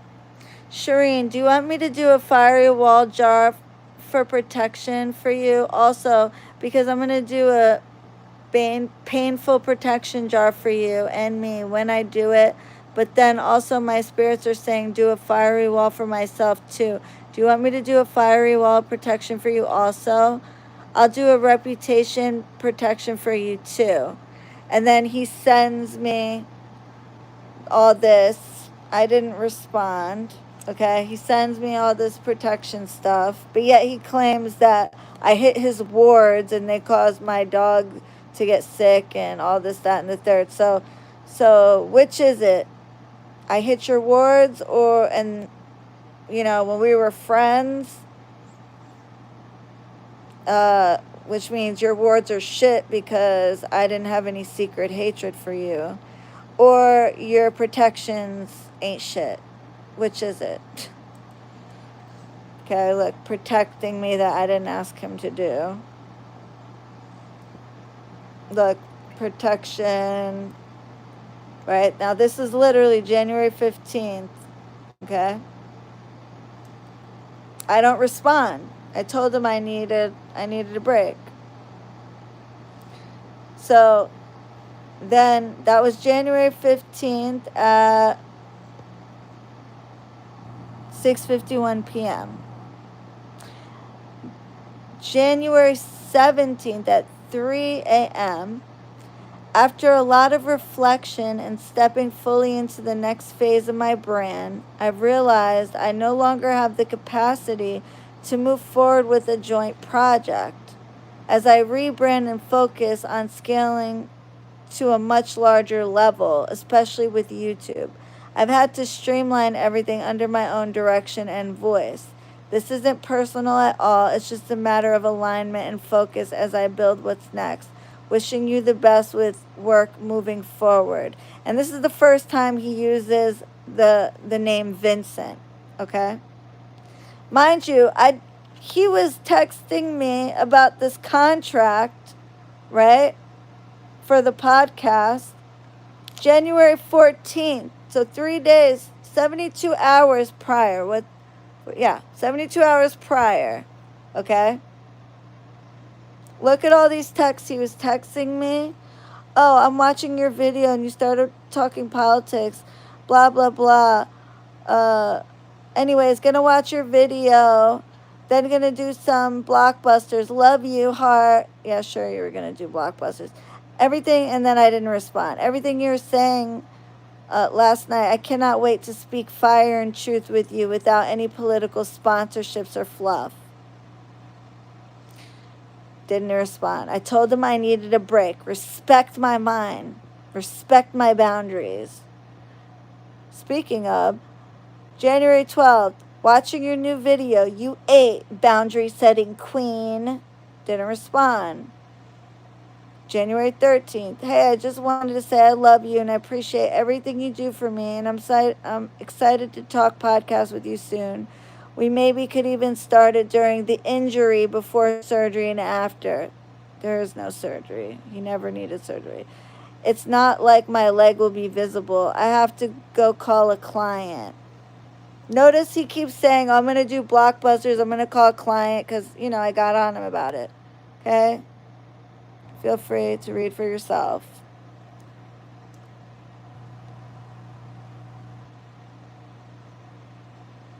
January 14th. Okay? Showing where he wants to put all the stuff. I have like $10K in credit card available to invest, and we know this will be a success, so I'm willing to buy whatever we need. Because I was supposed to, not 3 a.m., yes. He wanted me to buy all the camera equipment, all the stuff for the podcast. I was supposed to buy all that shit. Okay? I purchased Lionsgate for myself. Amazing sign. Yes, girl. Damn, you guys are going to be selling me out before I get off this live. I guarantee. Do you do reputation protection? Yes, I do, baby girl. I'll call. We have a call set up. I'll call you and we'll talk about that. So now he's saying that he's got 10K in credit cards available. Motherfucker, you were charging people tens of thousands. Why do you only need to use a credit card? Because you blew your money like an idiot or what? Anyway, willing to buy whatever we need, including a throne, so we look even. There's no power imbalance look either. We also both deserve thrones. LOL. Don't respond to him. Hey, so ChatGPT wrote this up and explained it's legally binding. Optional to get notarized. I don't remember, but I think you said we wanted to do that as well. If so, we do what you said. I can't fully remember. Conjure and Chaos podcast. That's the name I came up with. Conjure and Chaos. Partnership agreement. Blah, blah, blah, blah, blah, blah, blah, blah, blah. Contract. Didn't respond. I have it saved as PDS. I didn't respond. I left out your last name. What the fuck? It's always glitches on me. Didn't respond. So who seems like they're the ones that want to do the podcast? Me or him? Clearly him. Okay? But he's delusional. So then he starts, kissing my ass with the protection stuff because he knew he fucking did me dirty, talking shit about me to his best friend, ChatGPT.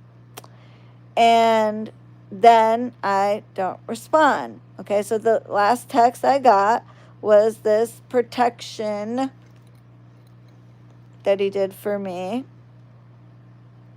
at fucking some ridiculous hour on January. Yeah. Oh, this was January 15, 5:36 p.m. Now, less than 48 hours later, the wee hours of January 17th at 3 a.m., okay? As you can see, January 17th, 3:33 a.m., actually. What a sign. He sends that after a lot of reflection, chat GPT bullshit. And then all of a sudden his name is Vincent, which is funny because 2 days prior, he was still calling himself Edward.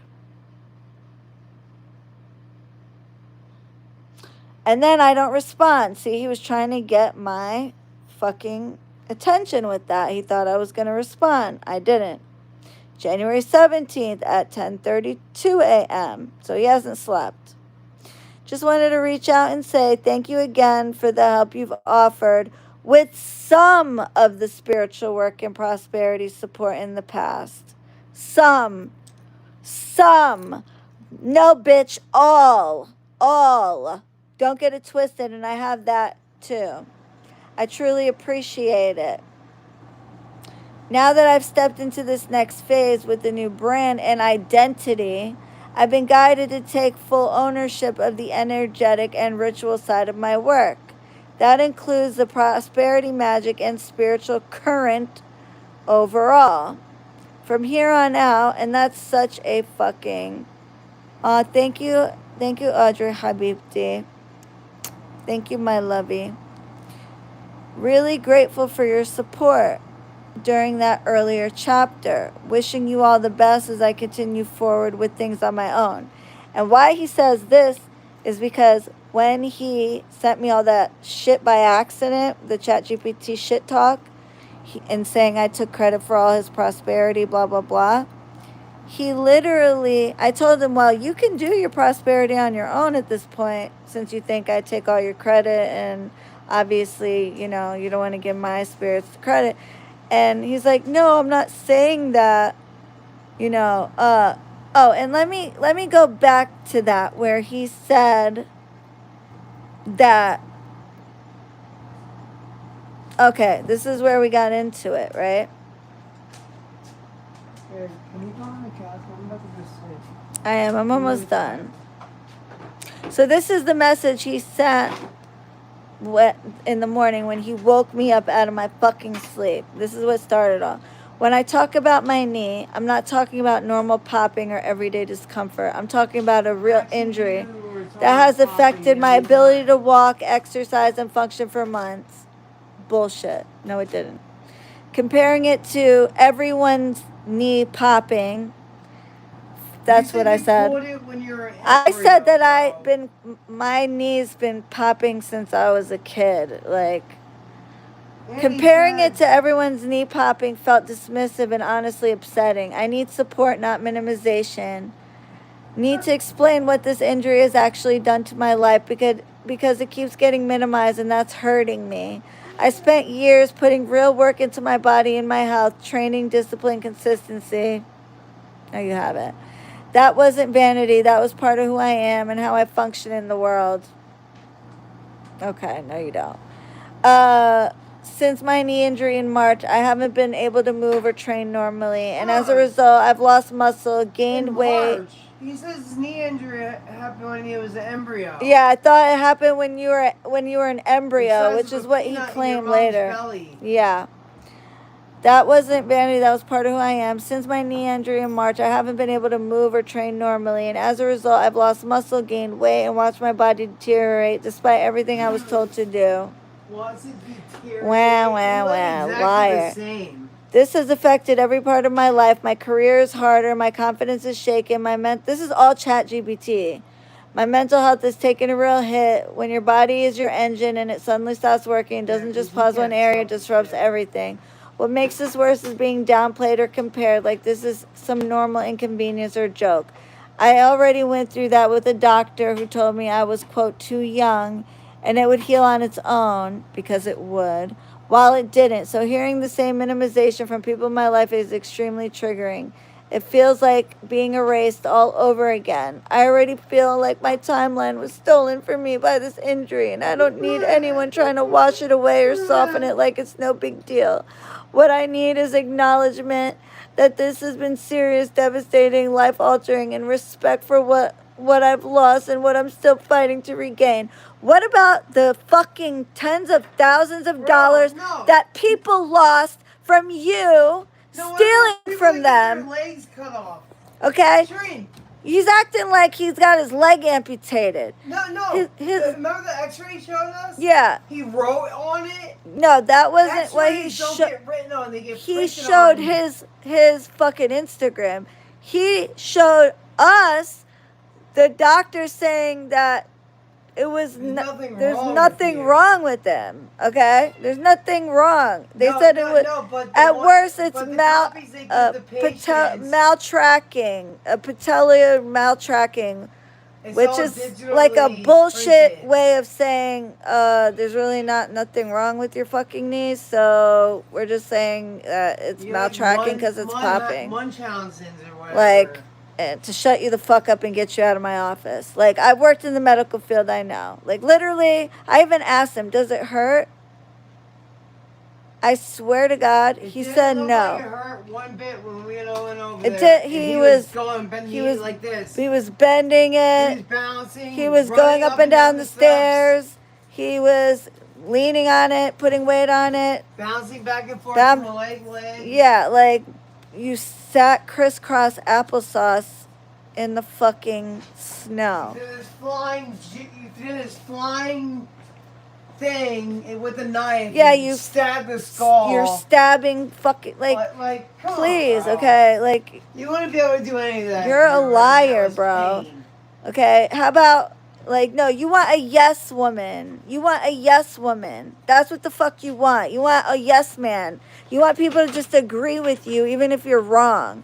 You want people to just, not hold you accountable. Well, that's not me, homeboy. Yeah. Never was, never will be. Okay, I'm not a little, no offense to my Gen Zs, and I heard Generation Alpha is going to be even worse. What the hell is that? That's like the little ones, okay? That's like the little kids. I heard they're terrible in school. They're brats. They have no respect. Not all of them, but, okay, it's because of this bullshit and people not being able to whoop their kids' ass anymore. And I'm not saying abuse them, but I mean, and I don't give a fuck. Come for me if you want to. But y'all, spoiling kids and that gentle parenting, and this kid apparently had all of that, and look how he turned out, saying his parents are abusive and all this stuff, but clearly they're the ones that came and tried to clean up after his mess multiple times. Whatever. Anyway, no, people just want to be placated. He wants to be this young generation. They are fucking so weak. Not all of you, so please don't, not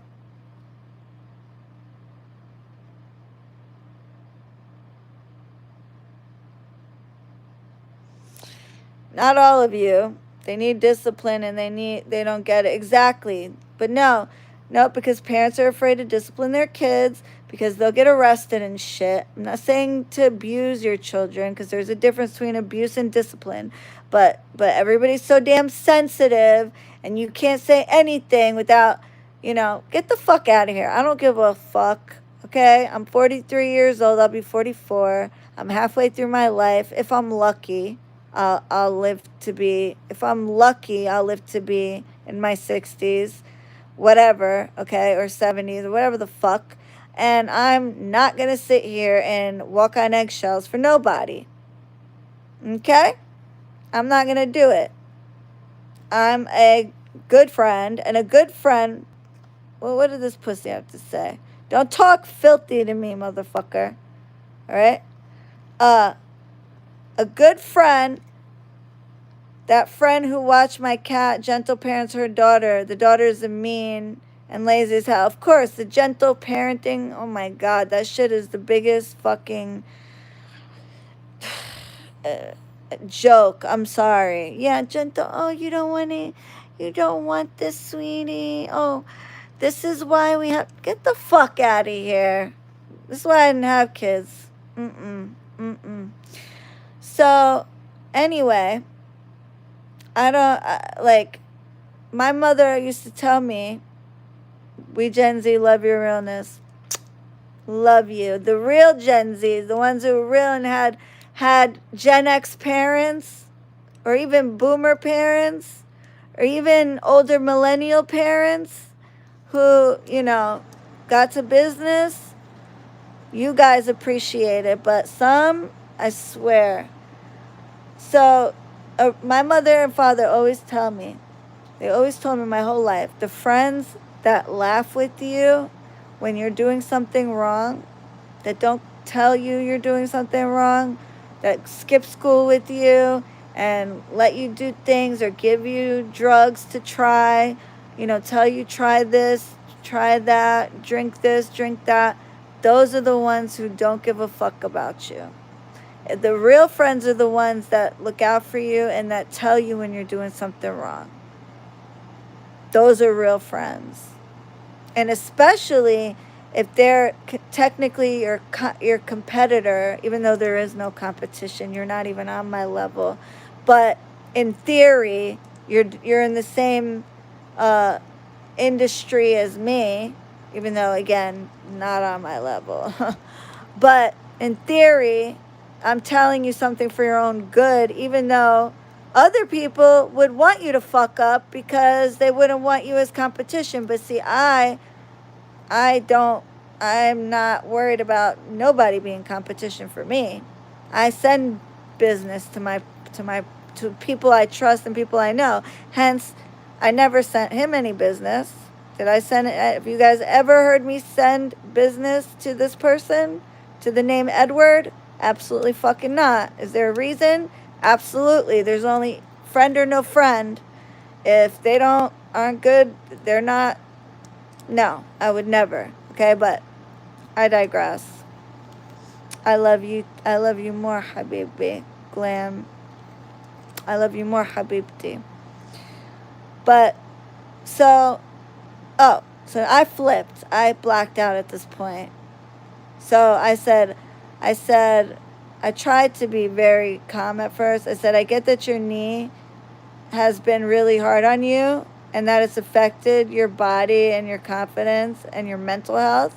And I wasn't trying to dismiss that.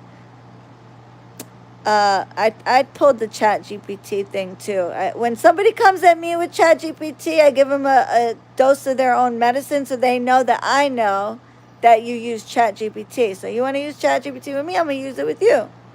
So I said, but you need to hear me too. I've been through an insane amount this year.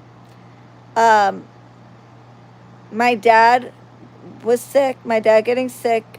He had a syncope. Being told Rocco is dying. Getting kicked out of vets just for advocating for him. Falling behind on readings. Dealing with real discrimination where I live. It's been nonstop. And honestly, anytime I've tried to talk to you about any of this, it barely lands. Oh, wait, hold on. I missed this part. Dealing with real discrimination where I live, legal shit, court stress, and that's me suing. I'm buying a house, and the guy that I'm buying it from, he didn't show up at the closing. He made me jump through a million hoops, and he wanted a 24-hour home inspection. He wanted a fast closing. I did everything that he wanted me to do. I put down a hefty deposit, and then he doesn't show up to the home inspection or the closing. So it cost the home inspection cost me $1,500 to do it within 24 hours, and he tried to back out of the contract, and this was done, with realtors and lawyers and all of that. So I sued him. I won. And so at this point, I was still going through the lawsuit. So that's the legal stress. He said, oh, multiple lawsuits. He tried to post a subliminal saying that his wards caused me multiple lawsuits. Uh, no. I was the plaintiff suing someone not for money, but for them to, you know, complete the contract that they agreed to sell the house that they agreed to selling me. And I won.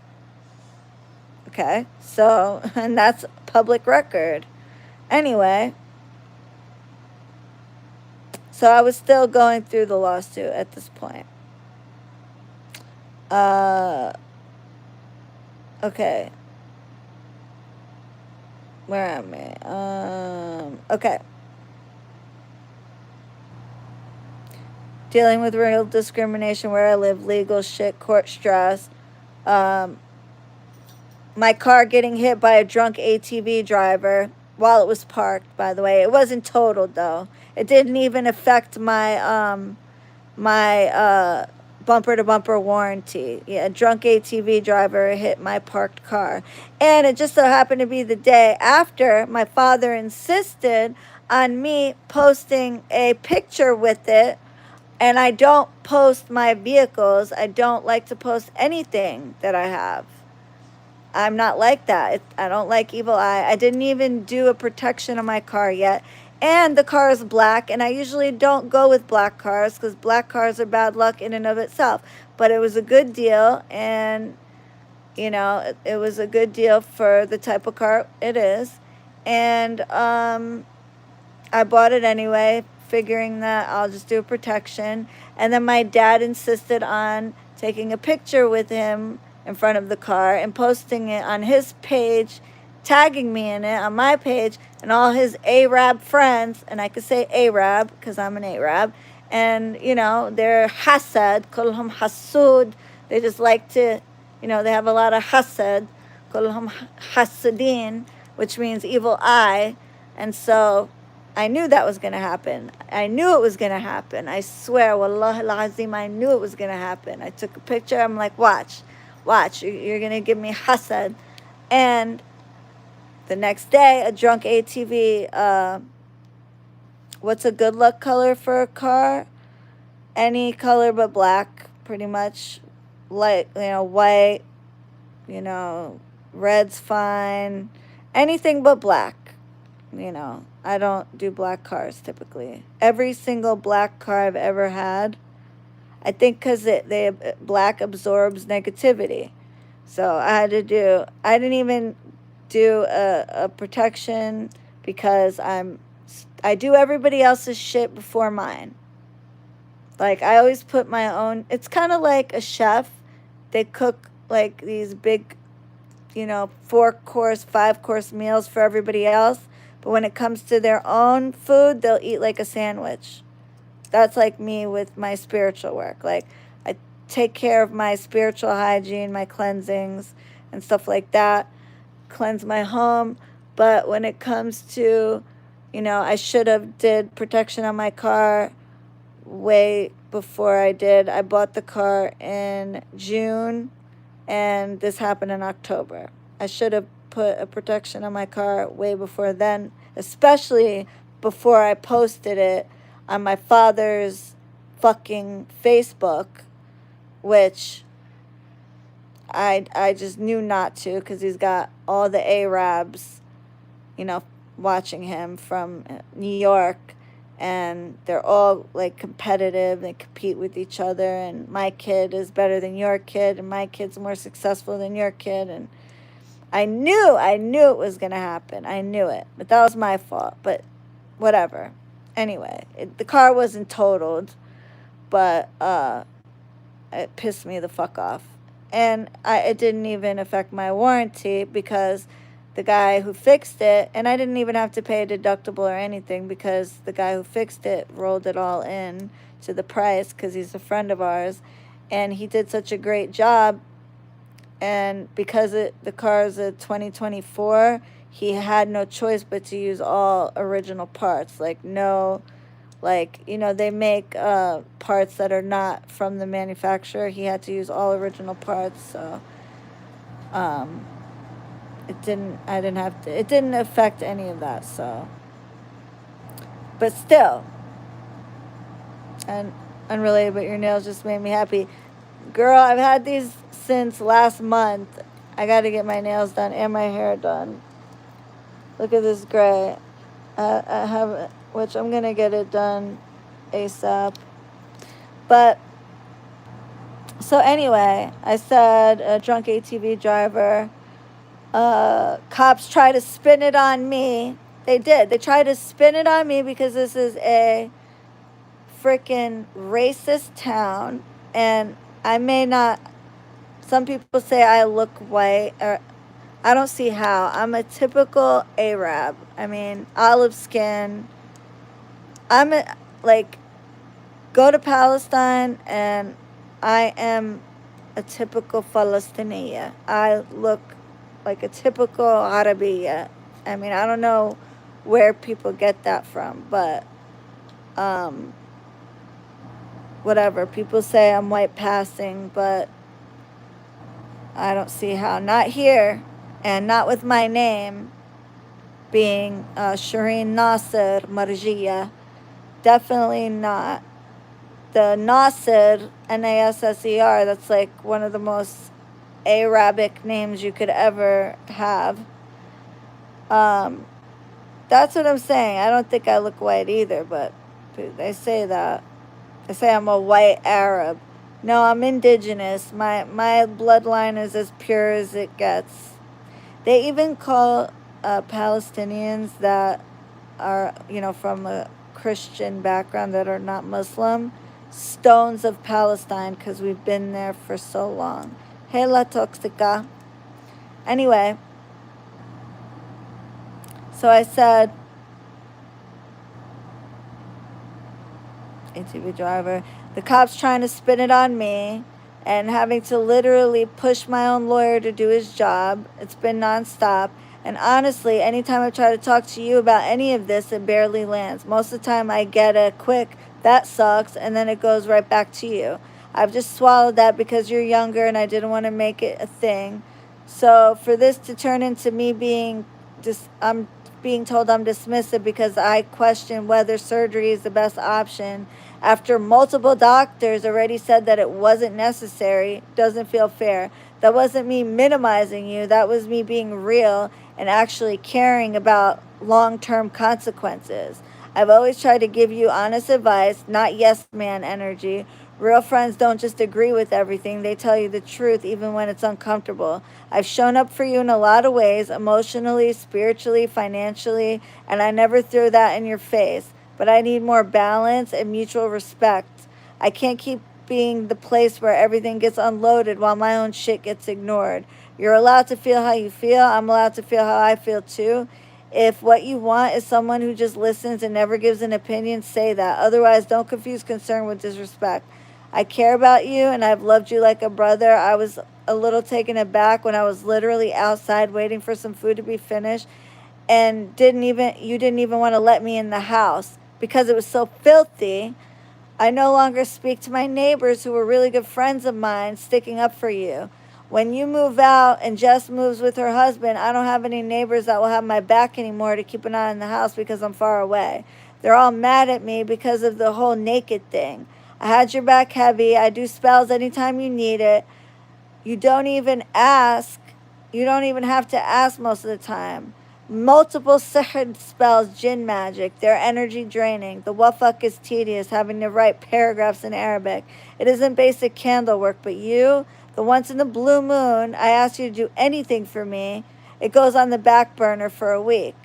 Yesterday was the first time you offered me to do a ward on your own accord, and you said you have energy for one. Meanwhile, if you asked me for 10 spells, I would do them and I wouldn't put them on the back burner and you wouldn't keep having to ask or remind me.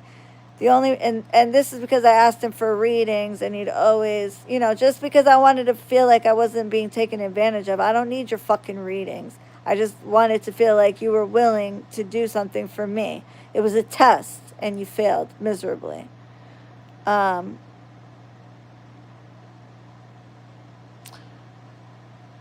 The only reason I even ask you for anything is for the energy exchange for my work, even if it's totally not balanced. You're one for me in a blue moon, and mine almost monthly at this point, except when you were on hiatus because I wasn't wasting my energy if you weren't even wanting to work. But almost every single month in the last year, I boosted you and I've included you in every single group ritual for money.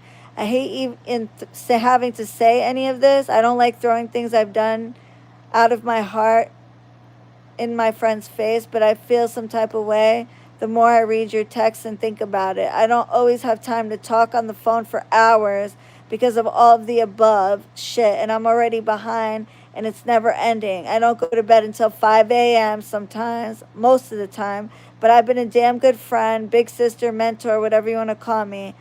I've been a damn good one. I'm glad you came to me rather than talk about me to anyone who's not me directly. I can respect that, but I'm going to need mutual respect because for a while now I've been feeling like this is a one-way street, that my problems are ignored, not even given enough thought for you to give any meaningful validation that you even care, let alone advice. Maybe out of 10 times, if I even got to get my problem out of my mouth, you will give me advice once. We never stay on topic of me or my life for more than a minute or two before the conversation goes right back to what you need, what you're upset about, what's bothering you. You didn't even show up to my house when we made plans that time. You said you needed a friend. I asked you asked me if you could come over and then never showed up. And I told you just to come, no need to call first.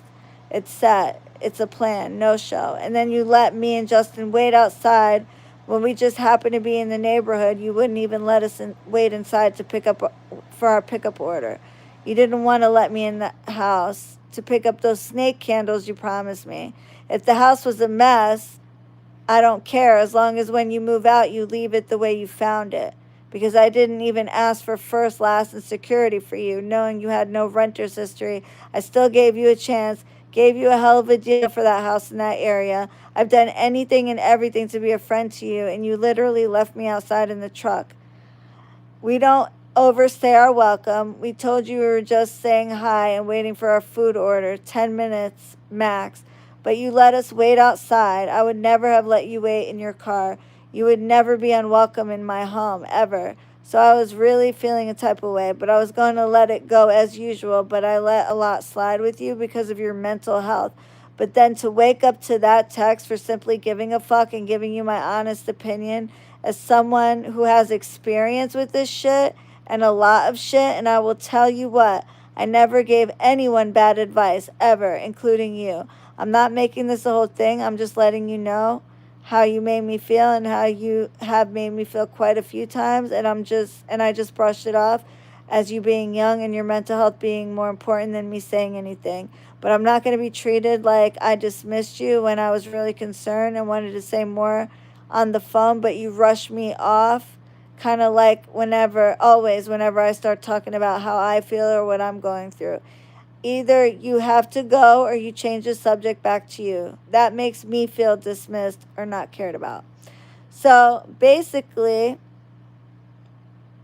you know, then he says, I mean, I don't know. That seems really unfair. Like, oh, and this is when he starts going on with the chat GPT. I met her right when I was opening my business. No, you met me when you were already taking clients for like 3 years and it was going nowhere. You think it's opening your business because that's when you first started making money and you finally made your website because I told you to. Uh, and then first off, like, I appreciate her doing prosperity work for me and all. This is what he was saying to Chat GPT. But like, she at first, like, she tried to take like all of the credit for the success that I experienced, that I worked my ass off with my demons for years. So wait a minute, I thought you just opened your business. But you just said you worked on it for years, and for years you didn't get shit. For years you were still living at your daddy's house. For years you didn't have a pot to piss in or a window to throw it out of. Yeah, okay. Um, and suffered and struggled with them before even before it even started to take off. And like, I feel like all of the work that I put in to get where I was, she likes trying to take credit for all of it. Like, yeah, I appreciate her doing general work and booster work for me, but like that made me feel some type of way. And on top of that, like, she did admit earlier that like when the knee injury first happened that she dismissed it, and she was kind of like, "Oh, you're a big baby, like you're just making a big deal out of it." Like, and then also the big thing is like I've been concerned like and then I don't feel comfortable talking about the things that I feel like in her life, like what my advice would have to do with, like, just like Justin can't be around or in the background or screaming across the phone for me to focus on you and what I feel like my psychic advice, my spiritual advice, I feel like I'm getting when I do want to focus on you. Like, for example, blah, blah, blah, blah, blah, just talking. It's so long and just basically taking, getting mad that I took, instead of listening to any of that shit, he was more concerned about me taking credit for the work I fucking did. So I said, so you sent that to me. Because he didn't mean to send that to me. He meant to, he was bitching at ChatGPT, and he wanted ChatGPT to take all of that and make it sound not like such an asshole. So I said, so you sent that to me. So you think my gins didn't help you? I said, so my prosperity work didn't help you? Who are you talking about me to? Are you for real? And he says, to Chat GPT. I knew that. I said, I deserve credit for the fucking work I did. I listened to your whole message and then started talking my thoughts into the automatic writer. I was talking about how I had grown 35K, set up a website, and put in hard work with my demons for years, and then you make it sound like the demons don't deserve respect, or they're bad or evil or have not helped in any way. I said, you really need to be careful because you're saying my work and my jinn don't deserve the credit, like we did nothing, right? I said, you were making that before I said, you were making that 10K a month before I met you, right? Then 30K a month before I met you, right? I'm going to stop texting because I'm about to lose my shit. I guess you think I don't deserve any credit, which means my jinn don't deserve it either. You think that I had nothing to do with your success, apparently, and neither do my jinns. He goes, no, the jinn are definitely a part of it all, but leaving my spirits out or demonizing them upset me. Demonizing his demons.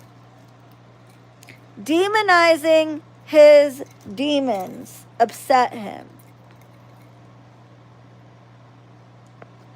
Demonizing. Let's listen to this fucking logic by these young fucking idiots. I'm sorry. Demonizing his demons upset him.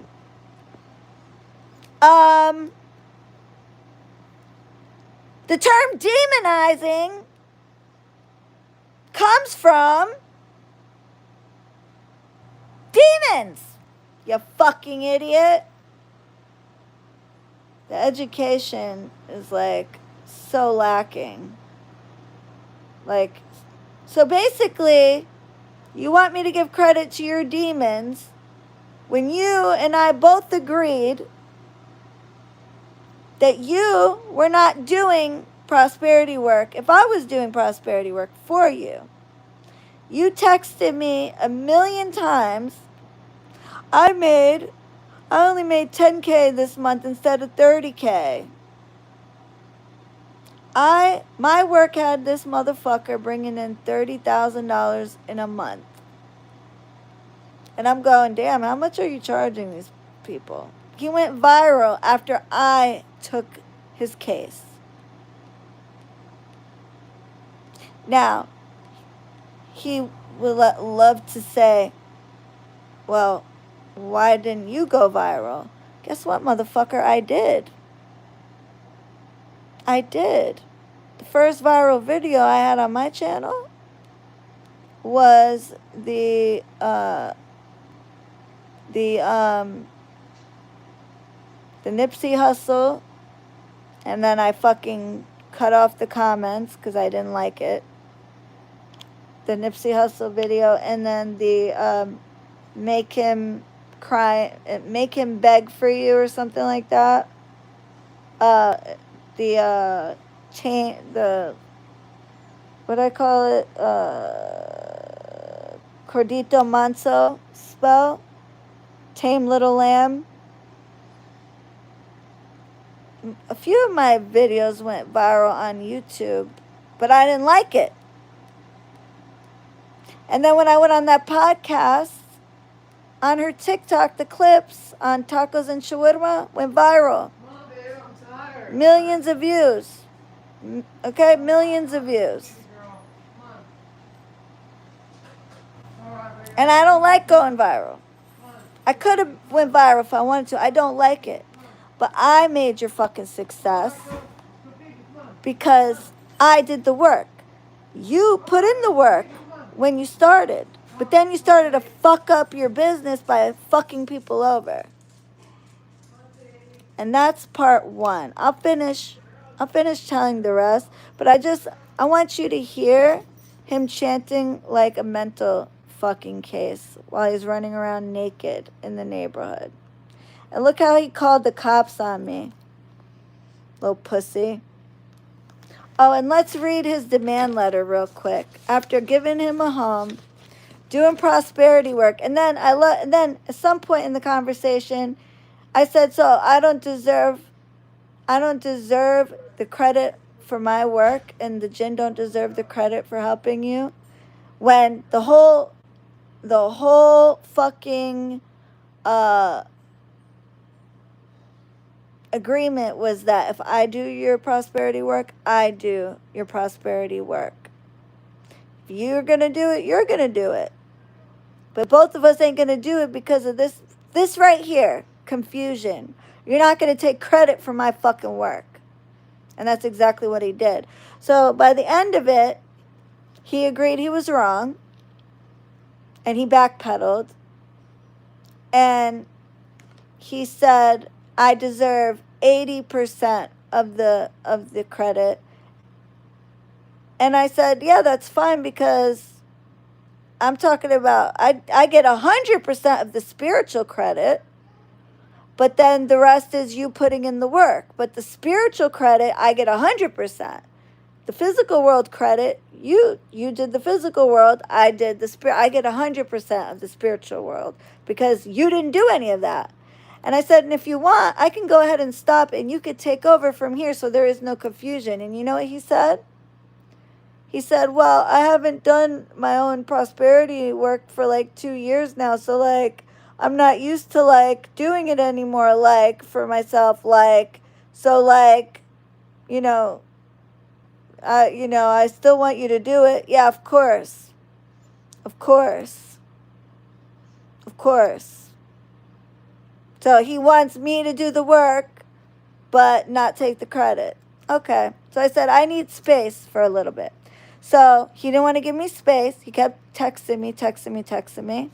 And I wasn't answering, and he finally got really pissed. And then he sent me that fuck-ass message. I didn't respond. And then Cassie, his assistant, called me and told me how he was bashing the fuck out of me. And saying I really don't work with the jinn. He was spamming me, okay? Spamming me. And saying that I'm a liar and a scammer. My whole practice is bullshit and I don't really work with the jinn. And I said that a bidet is sacred, and I know he knows I really don't use a bidet because I have toilet paper. Fucking crazy shit. And then I confronted him via text and went slap the fuck off, and he called the cops on me. And I showed you the cop at his house which was very unorthodox. Again, a white man calling on a Arab landlord, a Palestinian landlord.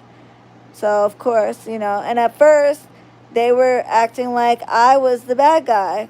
See, look, police officer. What kind of cop calls FaceTime from someone else's phone? That's very unprofessional. So then I said, that he needs to find another place to live. I'll give him plenty of time, but he's not in a lease.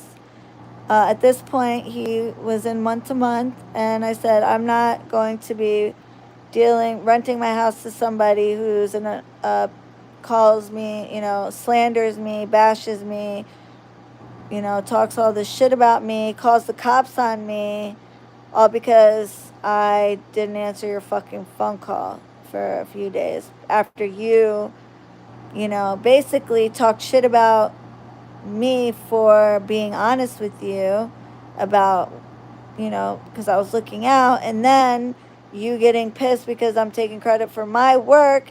And then when I said, well, you could take over your work from now on, you said that you haven't done prosperity work for yourself in 2 years and you still wanted me to do it, but you didn't want me to take credit for it. I then said I needed a break. You didn't give it to me. And then all of a sudden, I'm such a terrible person. Fuck you. Ungrateful. You're weird. And go fuck yourself. So let's listen to him running around naked real quick. You know what? I'll save that for a rainy day. I'll give you a little taste.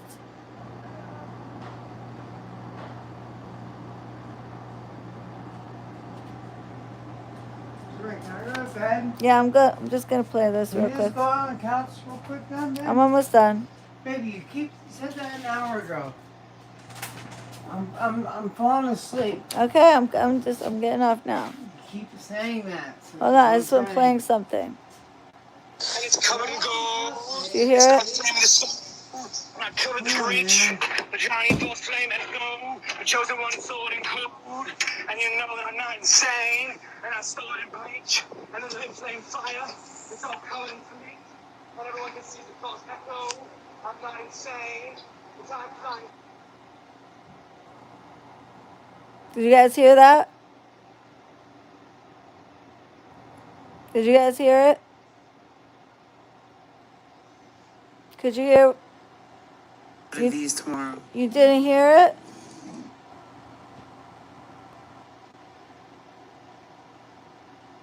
Yeah, one more time, just in case you guys didn't hear it. Good. Maybe if I take my AirPod out. And it's covered in gold. It's not flaming the soul. And I covered the breach, the giant force flame and go, the chosen one sword and code. And you know that I'm not insane. And I started bleach, and then the flame fire. It's all coming for me.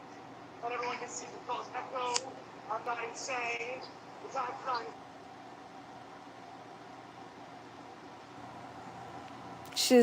Y'all sneaky, trying to watch through my glasses.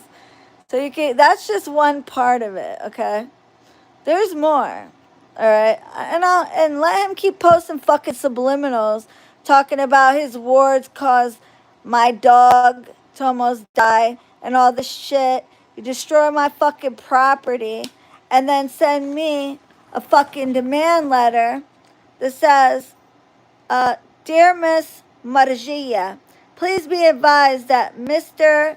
Edward has consulted with his office concerning legal matters arising out of his tenancy at blah blah blah road in blah blah blah Connecticut, West Haven, Connecticut, rental property between October 1st, actually it was October 3rd, 2024, and February of 2026. More particularly, Mr. So-and-so has documented a chronology of events that give rise to several potential causes of action due to the intentional conduct on your part, leading him to seek reimbursement for his out-of-pocket losses and other compensable damages. Mr. Fuckboy has text messages memorializing his consistent complaints to you concerning serious issues that materially affected health and safety conditions at the West Haven property from shortly after he moved in October 2024 and throughout his tenancies. These matters included, but were not limited to, a mouse infestation, faulty exposed wiring, faulty unsafe heating. By the way, one mouse sent Terminex out there before he even moved in to do, because the house was vacant before we came back from South Carolina. Always got Terminex to go and spray and make sure that there were never any bugs or anything, especially when the house was vacant, and offered to send Terminex for one mouse. And he kept making excuses because he knew his house was a mess, and he knew that if they saw the way he was living, they'd be like, yeah, we can't work like this. He knew that. But anyway, faulty exposed wiring and unsafe heating, brand new boiler, brand new heating system, put in 2023, literally. And the date is on the fucking system. It's on a barcode. You can't fake it. You consistently ignored these concerns in violation of not only the municipal code, but the implied warranty of habitability implicit in every residential lease under Connecticut law.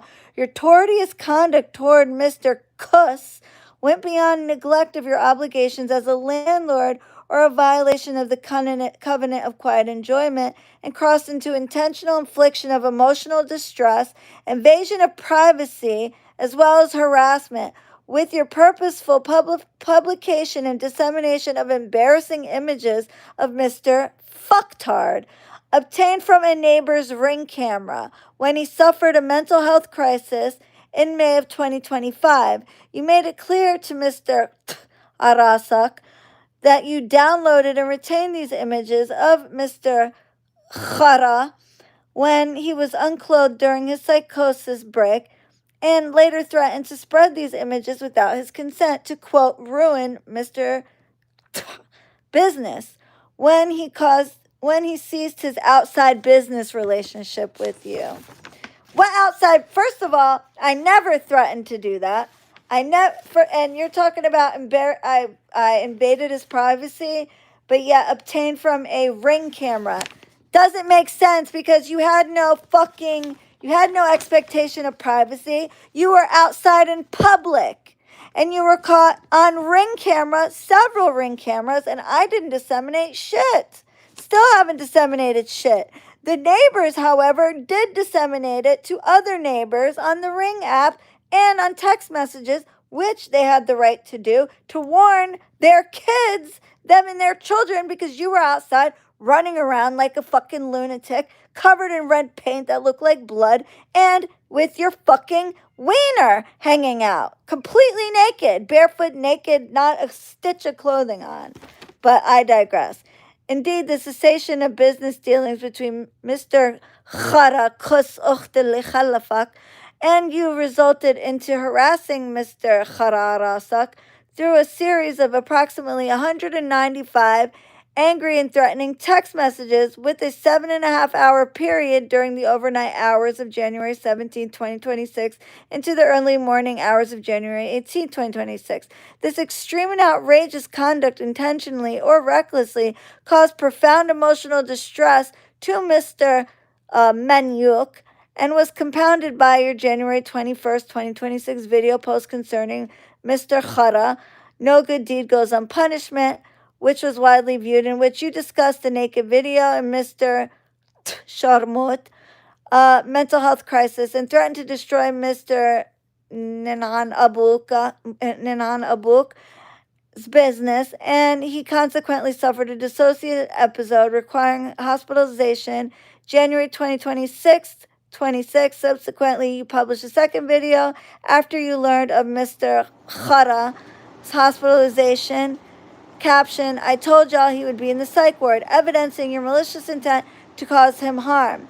In the interim, as a part of your retaliation of Mr. Cussface for concluding his business relationship with you, you caused a notice to quit to be served to him wrongfully, claiming that he lacked the right or privilege to occupy the premises.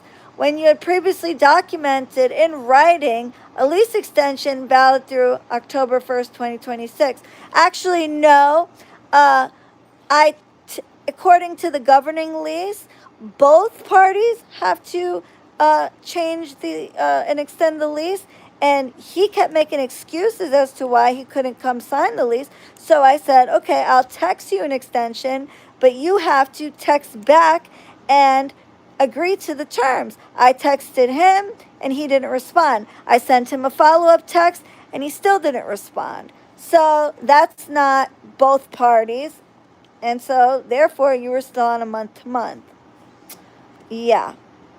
And according to the governing lease, both parties have to amend, extend, or make any changes to the lease in order for it to be valid. So, one text message is not, and you not responding and not acknowledging it does not validate that. So, yeah. Subsequently, blah blah. In the interim, after you had a summary process summons and complaint served on the Sharmut, while he remained subject to his January mental hospitalization, he did depart the premises, incurring moving expenses, temporary housing expenses, and ultimately replacement housing. Yeah, at his mama's house at a higher contract rent, resulting in out-of-pocket compensable losses that he seeks to hold you responsible for. In sum, Cussface seeks to hold you financially accountable for your unlawful actions, particularly your breach of covenant of habitability, the covenant of quiet enjoyment, retaliatory eviction, harassment, invasion of privacy, and the intentional infliction of emotional distress. Wherefore, your documented pattern of cruelly exploiting Mr. Khara mental health crisis is unlawful and actionable. Wherefore, this letter constitutes Mr. Ibn Sharmuta formal legal demand for recompense in the amount of $200,000 in exchange for a full release of his claims against you. Mr. Ibn al-Kalb will remain open to resolving his claims outside of formal legal proceedings until May 1st, 2026. If there's been no response to this correspondence by the end of the business on that date, he will proceed immediately and accordingly. Signed, Heidi McGee. Guess what? We said, bring it on, motherfucker. My lawyer sent his lawyer a response, which I got to read you that, but I'll do that on a different time. It was fucking hilarious. And yeah, bitch, you got me fucked up. $200,000 where? And this is, go to my Instagram and see what he did to my property. So I do him a favor, rent him a property I was selling, didn't charge him first, last, or security, just first month's rent, gave him discounted rent, did free prosperity, crown of success, blockbuster work, cleansing work, and all of the above, made him go from a $0 shitty fucking no money making dollar business to a six-figure business in a couple of months. Within 6 months, he was making full figures and making between $10,000 a month and $30,000 a month. I mean, he was scamming people and charging like outrageous prices, but I digress. And yeah, and he defended him. I defended him when he ran around naked the first time, covered in paint that looked like blood and chanting weird shit, and almost lost my friends, neighbor friends, who we are friends again. We are friends now, and they forgive me, and they said, I told you so, and I accepted that, but we are good friends still, and they understand that I'm just a dummy and a good-hearted person who, whatever. And did all that. He destroys my property and then has the audacity to send me a demand letter, which he could I will wipe my ass with after I use my bidet. Okay? And my lawyer did respond before May 1st. And guess what? I got no response from your Timu lawyer because she knows, according to my lease, if you try to sue me and you lose, which you will, according to the lease that you signed and that I have 2 copies of and the inspection report, And I have videos of the house before you moved in and after you moved out. And the house was in amazing condition. I have plenty to defend myself, and I'd rather pay uh, $200,000 to an attorney before I give you $1. Okay. But yeah, we never got a response from your attorney because, I mean, while she knows that she would end up wasting her fucking time, never getting paid, and you'd end up owing me $200,000. Okay. So yeah, probably wise on both your parts. But yeah, keep throwing subliminals, motherfucker, because I know you're watching this because you're obsessed with me. I'm so irrelevant. I couldn't imagine being, having to beg someone to rent someone who's irrelevant, rent a house from them. I couldn't imagine someone irrelevant being my landlord. But yeah, everybody knows who I am. I may not have 180,000 TikTok followers, which, I mean, is like not that hard to get. TikTok is like, I mean, I have 9,000 followers on that, and I don't even post on it, barely, ever. Uh, Try YouTube out for size. I guarantee you don't have what it takes for fucking YouTube. And yeah, you ain't shit. Everybody knows who Arabian Conjure is. I'm not the biggest creator, but my following is worth a million of yours. Okay? My followers are smart, they're successful, they're amazing, they're loyal, they're funny, they have good personalities, they're the shit. And so I'd rather have fucking a small, it's quality over quantity, motherfucker. And you equate success with follower count. And that's why you said, oh, I lie about where I acquired my wealth. So what? Am I selling my ass? Because my cocaine cowgirl days are far behind me. Cocaine cowgirl is a coke dealer, by the way, and I'm not proud of that. But my drug dealing days are well behind me. So what? Where did I acquire my wealth? Where do I sell my ass? Do I have an OnlyFans somewhere? No, but you can eat a big fat one from the back, and I'm not done with you yet. Keep posting subliminals about me. I'm so irrelevant, but yet you still obsess over me fucking months later, which is so crazy. But go ahead and keep doing that because I gave you warning shots and you didn't take them. So, yeah, every post you make that I even think is about me, I'm going to respond and it's going to get worse and worse and more embarrassing for you because I saved the best for last, Habibi. I have plenty more where that came from. Okay? So, yeah, don't fuck with me. Anyway, you guys, you are amazing.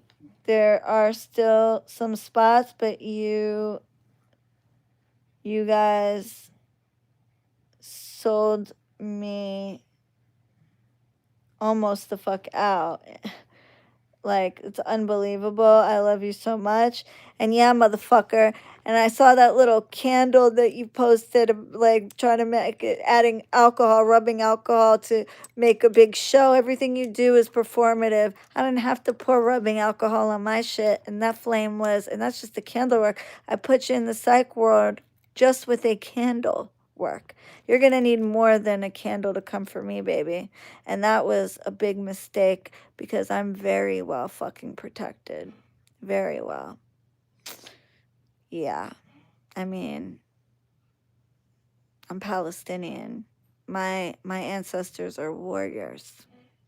My ancestral jinn don't play about me. They've been in my family for generations, thousands of years. Been working with my family. So they're in my bloodline, bitch.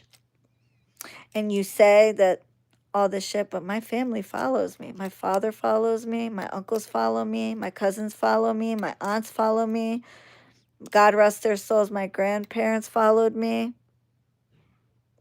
So I'm lying about my lineage with my whole entire family friends watching me.